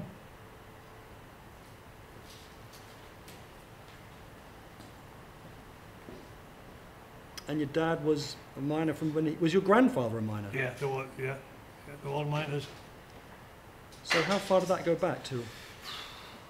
Great-grandfather, all my uncles were miners, all my cousins were miners. Mining was what you did in Durham. Did you ever think, I want to be something else? I went for a job at Newcastle once for a mechanic, apprentice mechanic, and I was far from impressed with them. Oh, really? No, it just wasn't my cup of tea. You've got to come for 9 and you've got to do this and you don't leave till this time, and it just seemed too many rules. And Really? And it what? The mining was freer in the sense, or just I mean, well, I presume you just knew it. It was in your blood. The school sent you, so I had to go. But my 2 best mates, they left 6 months before me, and they went straight into the mining. And of course, when we used to meet up weekends, they used to tell us all about it, what I knew about it, because all my family was mining. And I thought, that's me, that's what I want to be. And I come in one day and I said to my mum, I've got a job. She said, what do you mean you've got a job? I said, I started the pit on Monday. She said, no you don't, no you don't. Really? I said, oh I do. I started Monday. I've got a job. Was your dad happy? My dad wasn't bothered. My dad always said, do what makes you happy. Don't listen to other people. Do what makes you happy.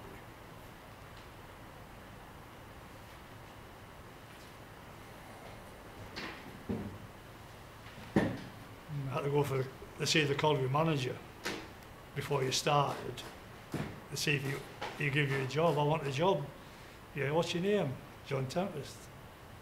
Is Aaron your dad? Yeah. And Alan's your brother? Yeah. Well, they work here. Yeah. That's my Uncle Bob does, my Uncle Matt does, my Uncle Eddie does. Just when you want to start. Monday. Okay, you start Monday. Wow. And what was the first job? You had to spend 6 months on surface, getting used to it.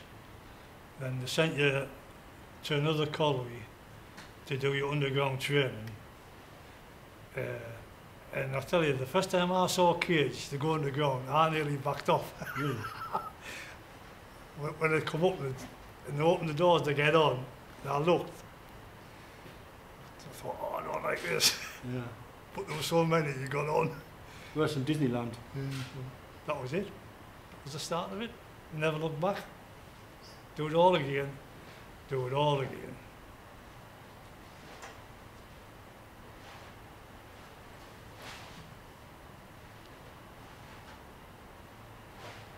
So your dad, what was his? He was at the pit face, was he? It was what? He was at the coal face himself.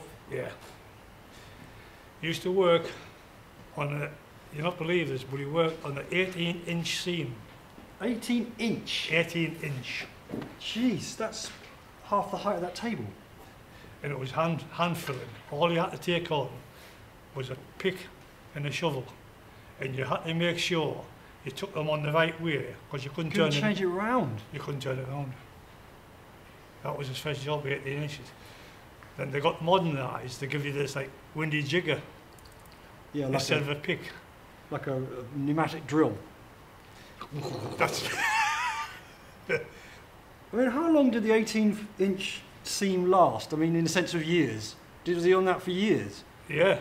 They had machines, but also they had a hand filling face, and it was 18 inches. And you used to run your timber down the conveyor belt, a little rubber belt that wide. That's what you filled your coal on. Good God. And when the timber come down, you always had to get it from the back and pull it off. And this day, my dad must have had a relapse. He got it from the front, and it just come off. It hit the roof and took his finger off. Oh no. Yeah, bushka, straight off. Instead of pulling it from behind, he must have had a lapse, and he pulled it that way. And the prop hit the roof into the belt and took his finger off. Is he, with the 18-inch seam, where's the next guy? Is he next to you? Are you footing? 11 yards away. 11 yards, that's a specific... That's what you had to fill off, 11 yards. So he was going up 11 yards, so he had to work 11 yards a day? Yeah. That's what he picked? Yeah. So he arrives at the feet of the first guy who started earlier on? Yeah. And so the seam is quite... So, for example, if you're laying in a seam there, the other guy can overtake you that side, it's about 4 or 5 foot wide? No, it was just one long seam. So my dad would start, do 11 yards, and when he got 11 yards, there'd be another guy in front of him doing 11 yards. So they'd go down one by one? Yeah, that's right. It'd probably be 10 men on the face. And everybody do was 10 yards, that's 110 yards coal. Then the night shift would come on and move the conveyor across. Right. So next morning, everything was ready for them to go back on and start again. So how many men working depended on the length of the face? Correct, yeah. So if you had 10 guys, you had a 110 foot Yep. face. That's right. 80 yard, you would have... Depending on the length of the face, so how many men work there. Jesus. And so how many years did he work at that? Till we moved into Yorkshire. We moved into Yorkshire in 1960. I started in 65. I think we moved into Yorkshire 67. But I couldn't believe it, because when I first started the pit, I used to take the timber to them. I was what you call a timber lad. All the materials you had to take to the face. And the first time I saw 2 men there, I looked at them and I thought, that can't be right. Yeah. I don't like this. God. I'm not doing that job. Yeah, I bet. They were nearly lying on their bellies. So how do they actually get the swing, as it were, or how do they get the body action On the back. And how long is the tool? How long is the pick? I mean, it must be About- quite short-handled. Oh, yes, about 3 foot, 4 foot, yeah. Then they got modernised then. What you used to do, you used to drill and fire, put powder up, so then you didn't use your pick. You used to go on and just shovel it off. That come about 5, 6 years later. So that was a big change. Yeah. That's when I come into Yorkshire, I had to do my face training. And they sent us to a pit called Whitwood at Castleford, and that was hand filling. The night shift used to come on, board, fill it and fire it. And when we come on at 6 o'clock in the morning, all the coal was down, and we used to have to fill it off and set the timber. Right.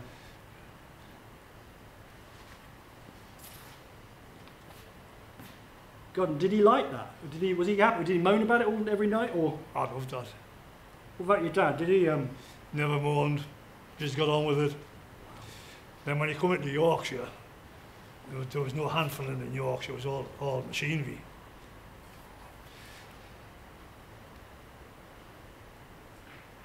No, it was just something you were brought up to, wasn't it? Yeah. You went into the mines and it was just something you had to do. It was there and you never get another Well, I thought. suppose, you know, the next guy's doing the same job. It's not like yours is particularly worse than anyone else. You're Yeah. doing the same. Just something you had to Did do. you did you like?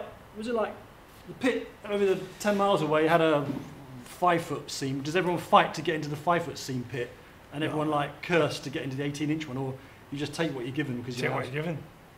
So when he came down to get his job, But when we come into Yorkshire, we couldn't believe it. did he go? How big's the seam? You know, before he decides where to go. It's like No. you don't ask those sort of questions. No. Just to know, because for the rest of your next 10 years, Well, you know, the position you're going to be working in is affected really by that decision you take, isn't it? No, when we come into Yorkshire, the seams were 6 and 7 foot high. You couldn't believe it. I couldn't believe it. You could walk up and down the face. Wow. God. That's incredible, isn't it? Think about it. They tell me, I'm not sure, but history books, they tell me that people used to work in 12 inches. 12 inches. But, and they said that they used people in all minor history books, 12 inches. I couldn't believe it. You couldn't get in 12 inches, could you? I don't know. But it's big they were, didn't it? See, when I did my hand filling, our seam was 5 foot high, which was just a nice height. Because you're on your knees anywhere, filling off, so 5 foot was just nice. Someone will do your eyes a minute. Don't laugh.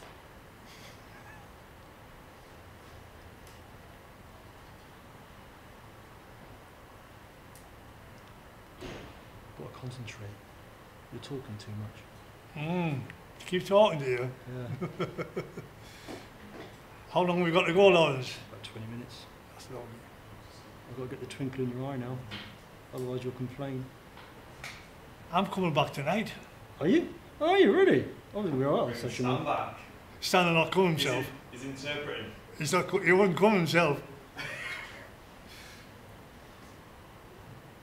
Are you driving, John? I says, no, I'm not driving, son. I'm driving in the morning. You're driving. Well, I'm going to wind him up. I'm going to say, Lawrence puts a mask on you and all sorts of it. Oh, he puts curling tongs on. And Nose come through again, oh, Lawrence. Who? Oh, bless you, thank you. it'd be a bundle of nerves when it comes to you. Looks like he's got a story to tell. Stan, Yeah. if you can remember this, ask him about when he used to put his mum's name in the shop window with how much they owed. Really? Okay. Just see somebody used to tell me, Stan, you used to put your mum's name in the shop window where you come from and down with how much they owed. You'll say, oh, I see him again. Oh, I remember that. You used to do that and if you owed somebody, you used to put such and such, pay your money, you owe such and such. Really? In the window. Good lord. So Stan come from the next village to me, up in Durham. And I used to say to him, Stan, every time I come down to your village, I always saw your mum's name in the window saying, Mrs. Gilliam, will you pay your debts, please? You owe such and such. Good lord. Just kidding them on, you know what I mean? Yeah. That was humour with it. Or humiliation. Kid them on.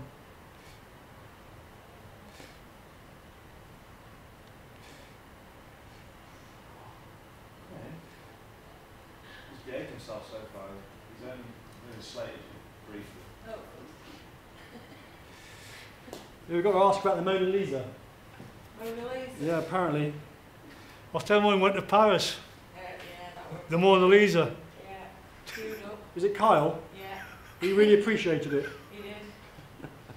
Queued up in front of Lisa to get to the right up front. Got right up front and he said, got right up front. Oh, it's rubbish that. Yeah, we had a similar experience when we took students to Tate Modern to see this huge Claude Monet painting. We walked in, myself and Liz stood there and stopped and just in awe at this huge painting by Monet. The students were like, shift it, we're not going to look at them other things around there. We're like, hang on a minute, whoa. This is a Monet. And they went, it's alright I suppose, but there's got to be better stuff in here. Like, How old was Rebecca? How old was Rebecca when we went? How old, Kyle? Were you about 3 or 4? And we took, Rebecca was there, and of course the museum's full of naked people. And Rebecca said to Grandma, Grandma, I've never seen as many willies in all my life. Grandma, I've never seen as many willies. That was funny. Had a good time, didn't we? We did. 6 o'clock in the morning, have you come to see us off? As I say, your dad, he likes to surprise his wife a lot, doesn't he? It's fantastic. I bet she gets her nerves stressed. What's he going to do this time? Why are we going to Doncaster? Yeah.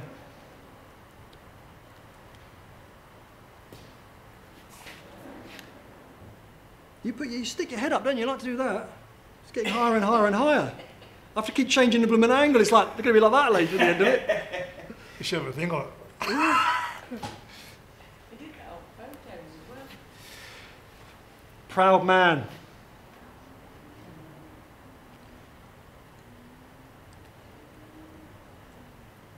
something in the news this morning while I was trying to get the circus animals ready for school. And they said they're celebrating the side profile. Really? So they're trying to get people to love their noses, so that they're encouraging side profile pictures within Facebook. What? How incredible was that? Love your nose. Love your nose, oh, there you go.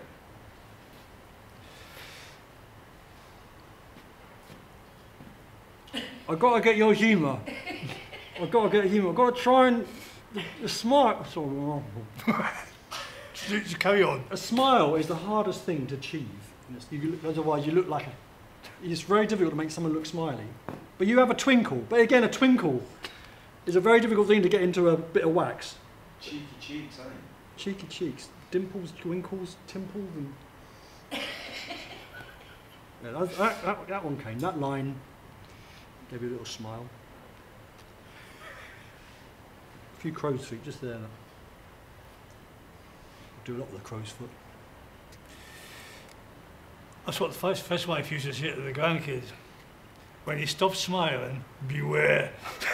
Beware when he stops smiling.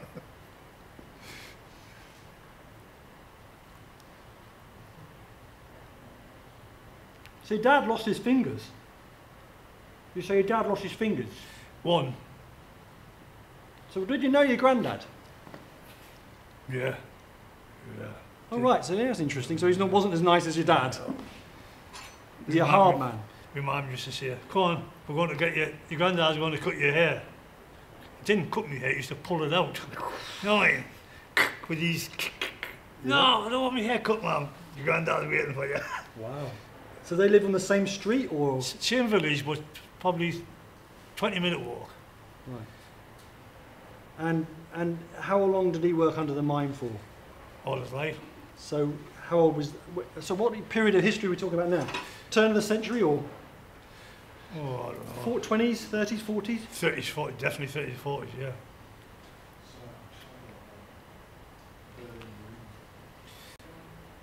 And was that same culture of enjoyment and community and all that sort of stuff evident then, in that generation? Yeah.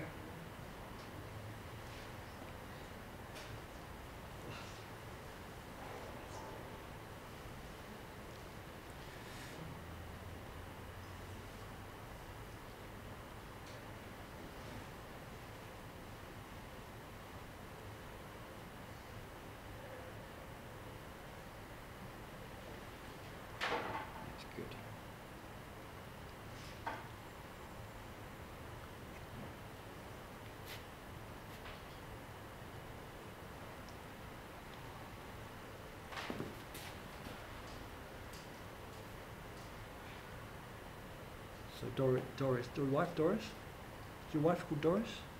Your wife? Yeah. Her name is? Doris. Doris. Is she going to not watching this on the internet at home? I tried to get her today, but she said no. She hasn't got the surprise about Doncaster, hasn't been told by accident. Your Alan Shearer night. Yeah, she gets surprised with that.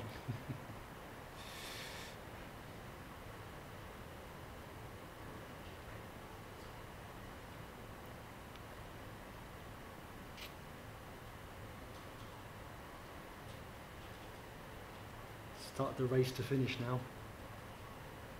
The race to finish now. The,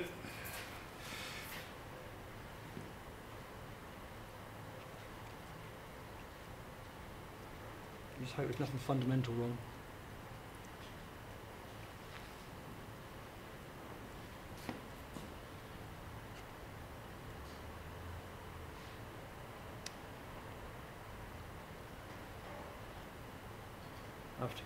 I'm now sniffing you.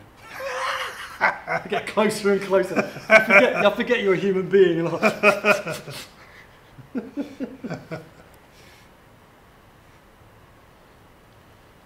The way your head sits is important on its neck, so the angle is.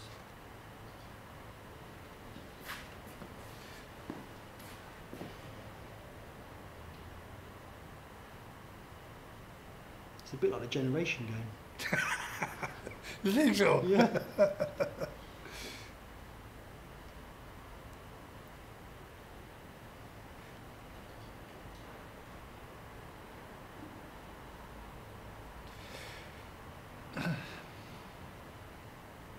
So you've got to go all the way back and bring Stan back. So there'll be a bit of banter tonight. It will.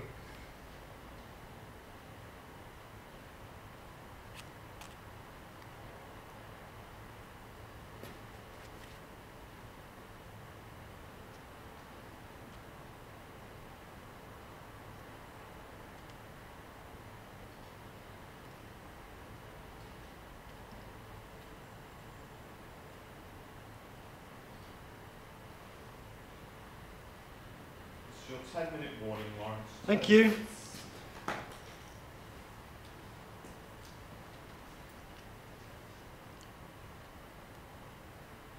Side profile, sort of bit side.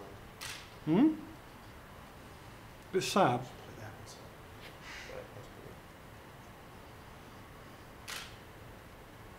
I'm an artist. You can't tell me what to do.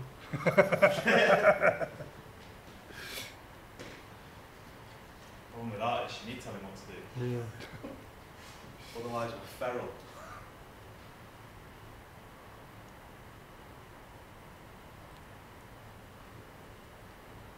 I bet you've never been so closely looked at in all your life, have you? Yeah. Amazing.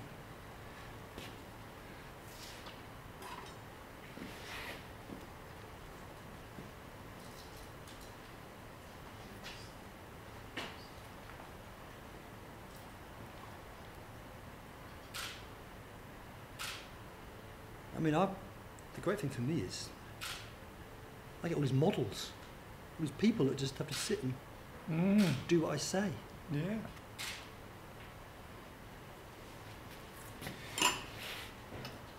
Yes, you're in charge. Yeah.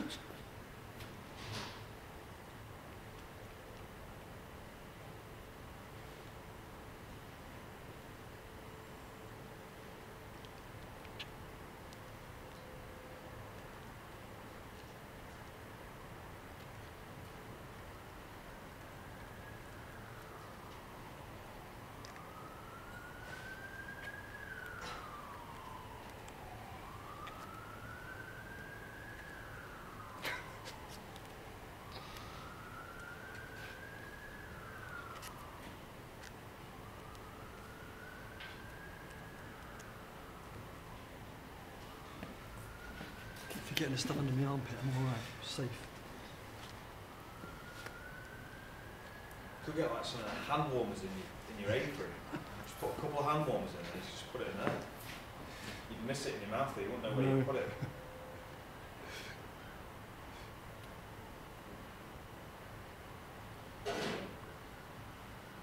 Well, Stan's got, see, I'm not being disrespectful, but Stan's got a really big head.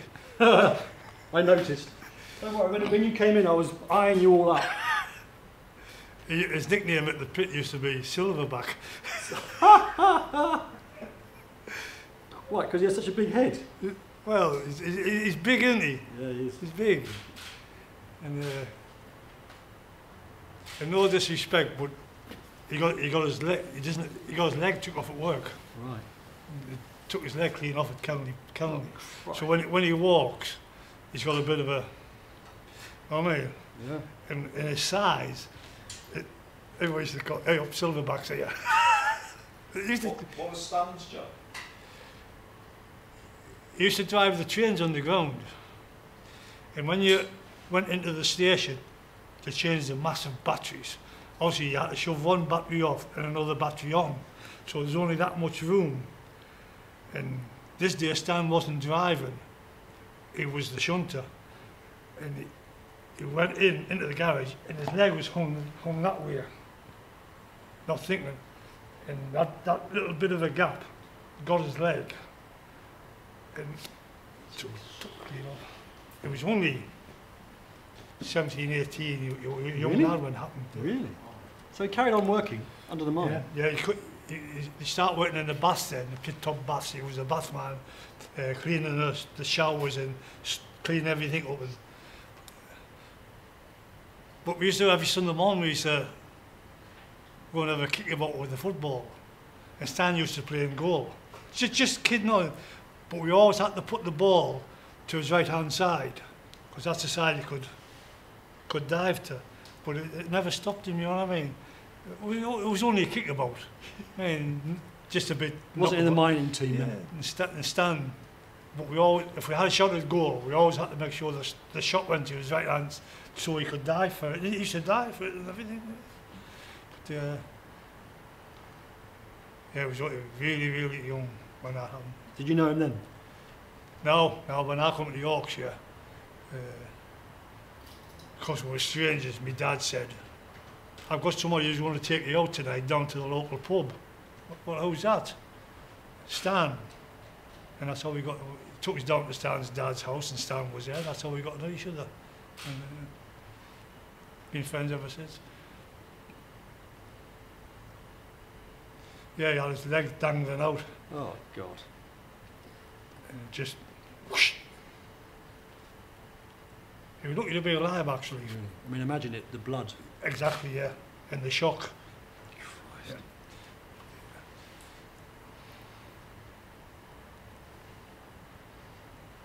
But it didn't stop him. He does everything. He does, doesn't he? Yeah, it doesn't stop him. 5 minutes. 5 minutes. Oh, hell. Resort to a hot knife. The butter knife. Yeah. Spatty. Yeah, it does look like butter, doesn't it?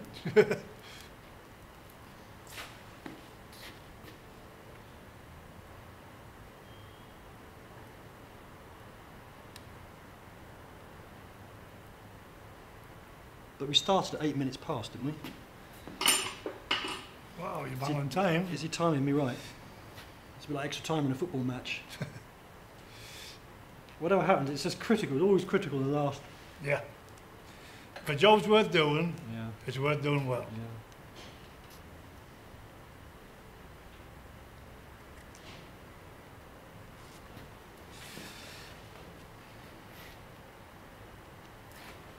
It's good to give you an even head at the end.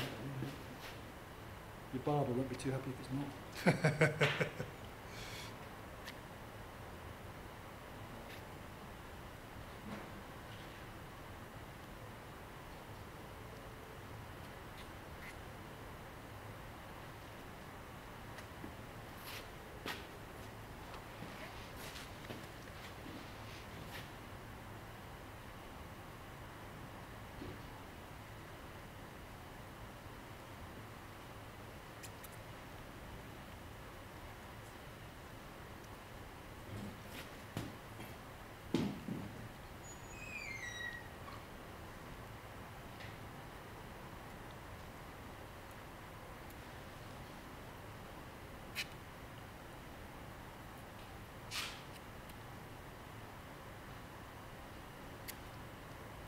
These are just sketches, they're not.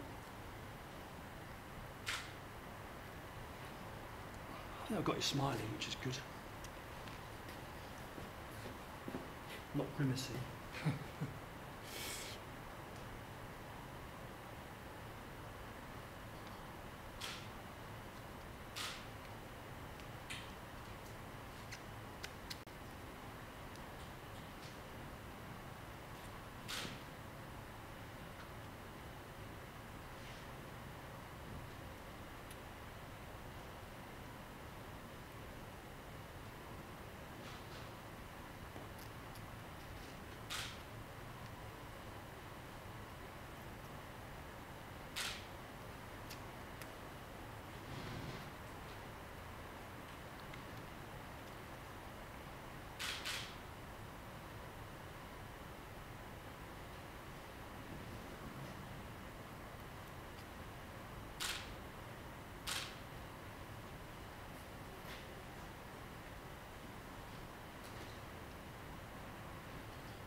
Aching fingers now.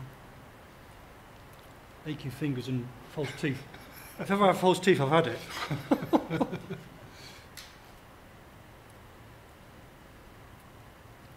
Bringing teeth out every time I clay.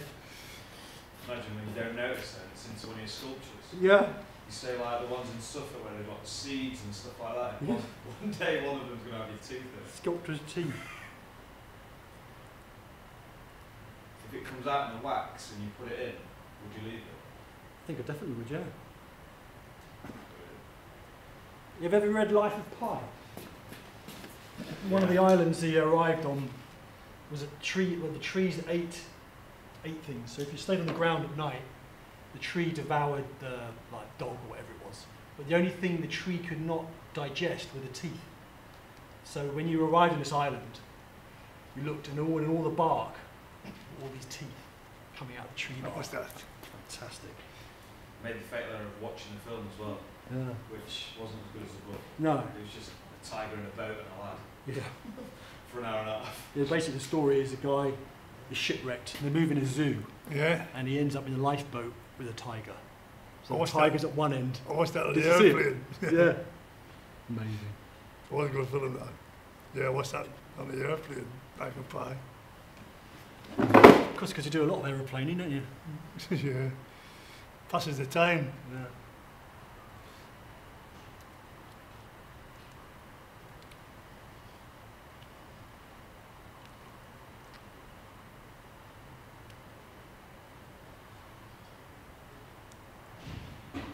I went to America once.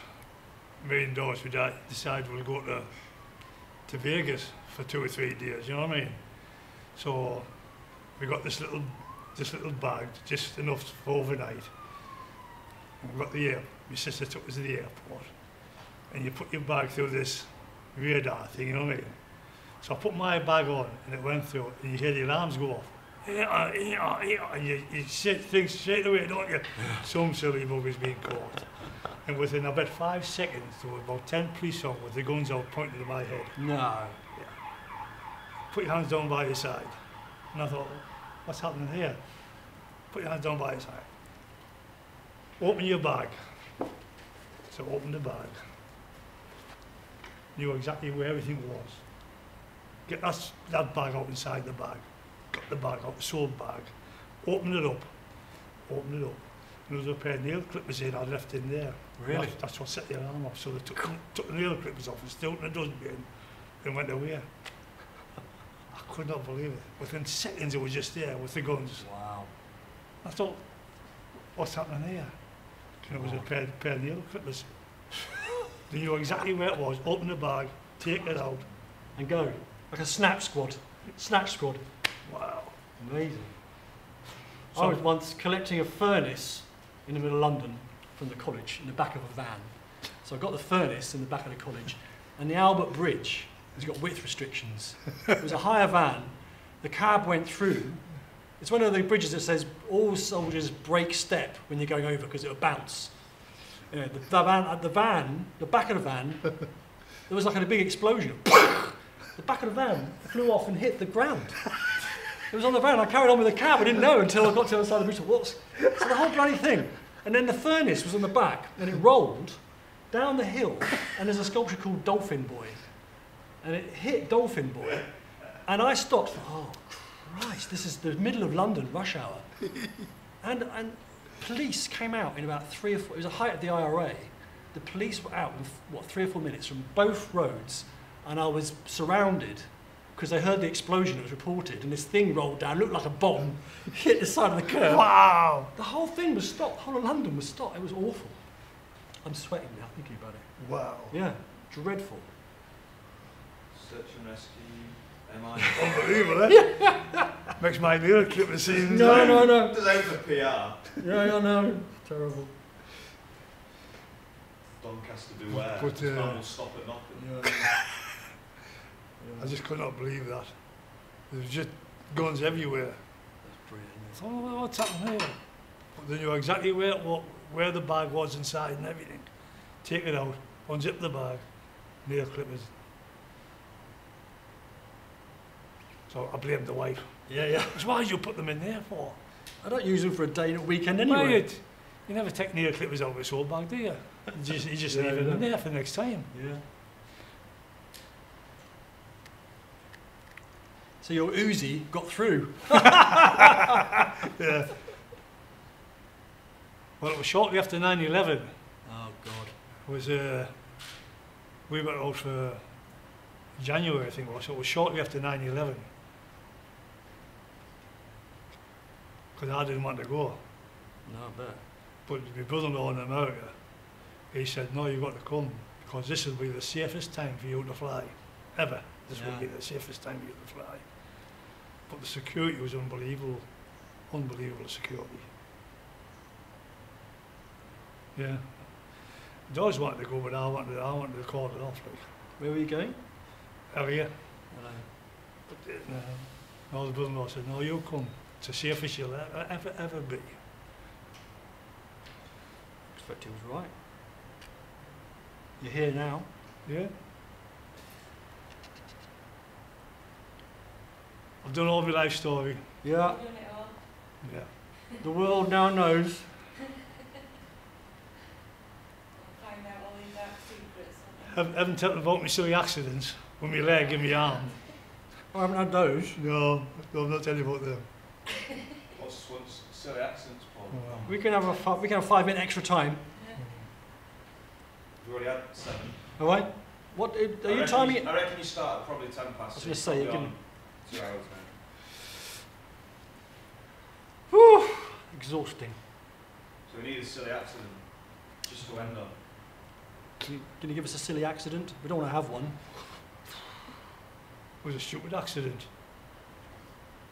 Which one? You know about one, there's when you come in I finished up with 30 stitches inside my leg and 20 stitches outside my leg. Doris had got the paulers. Every Friday they went, so I used to cut the grass.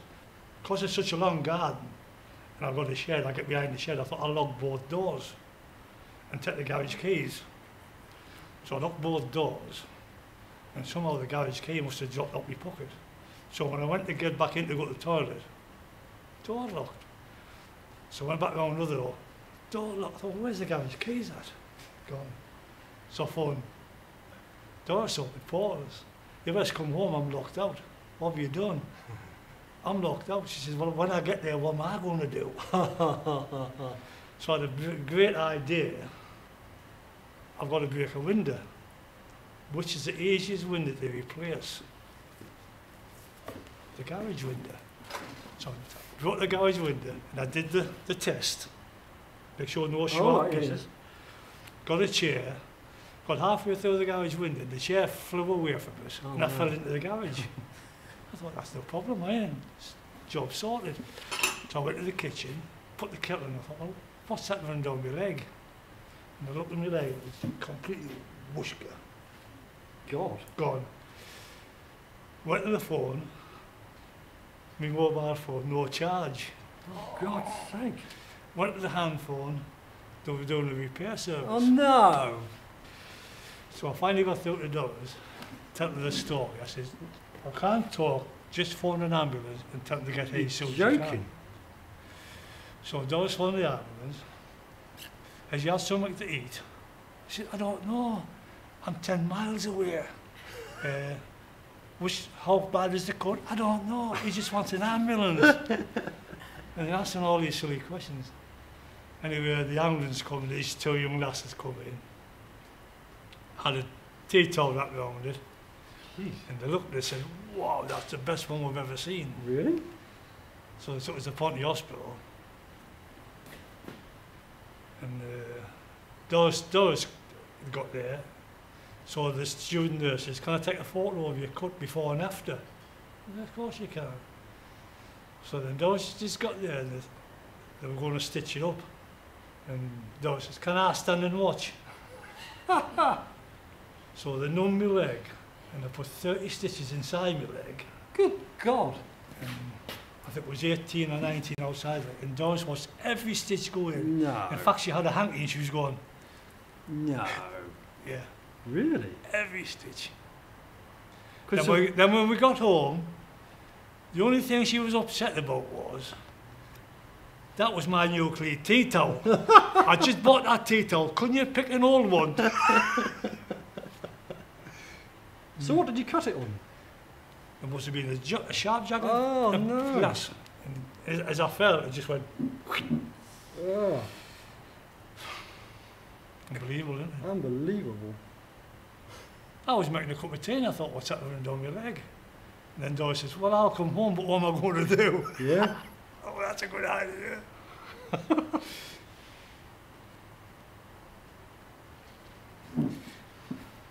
Well, I suppose that's about as far as we're going to get. What's done is done. The damage is done. To attention now, straight away. I was just going to say, have you got your phone? You're going to take a photo and copy it off. Are you going to put it on Facebook? Yeah, Good.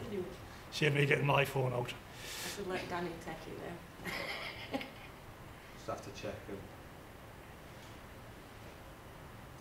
Alright, good. Give it more lights on me. Huh? Make sure you get those on.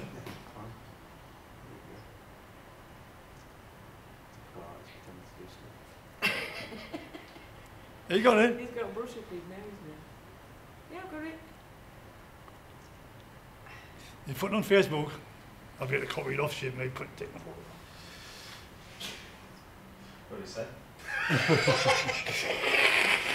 Go ahead, so go ahead. Don't look at it. It's a minute. Yeah,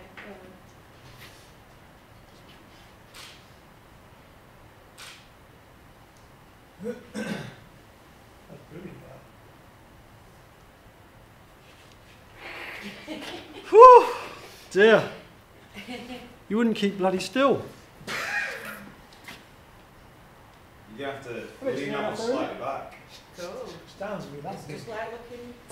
She's going to be massive. Look at the picture. Got you smiling. I'm really chuffed you've got a twinkle.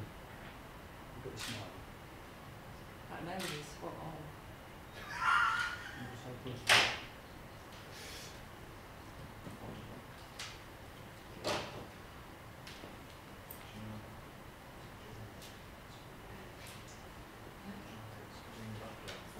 The first thing he does is here, that's the first time I see your motion. You got your motion. Great. I just got a quick photo for you. Put it away. Yeah. Oh, that's Great. Is he there? Come here, John. That's super. I wanted to this lens, guys. They go, it looks just like him. That guy in black's really good at doing Geppetto.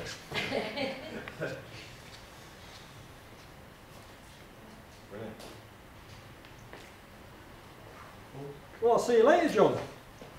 I hope so. I hope he turns up. So do I. Otherwise I'm doing you again. Are you coming with him? Hey? You're bringing him, aren't you? Yeah. I hope he turns up. Yeah, I'm bringing him. He thinks I am.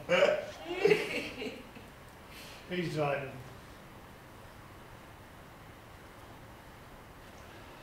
It's brilliant. You'll have to get the football stories out as well. It's amazing where these subjects go to. You want something to massage your hands now, Laurence? You what? You need something to massage your fingers. Yeah, I do. I need a nurse. I need to go to the nurse. I need to go to ice bath.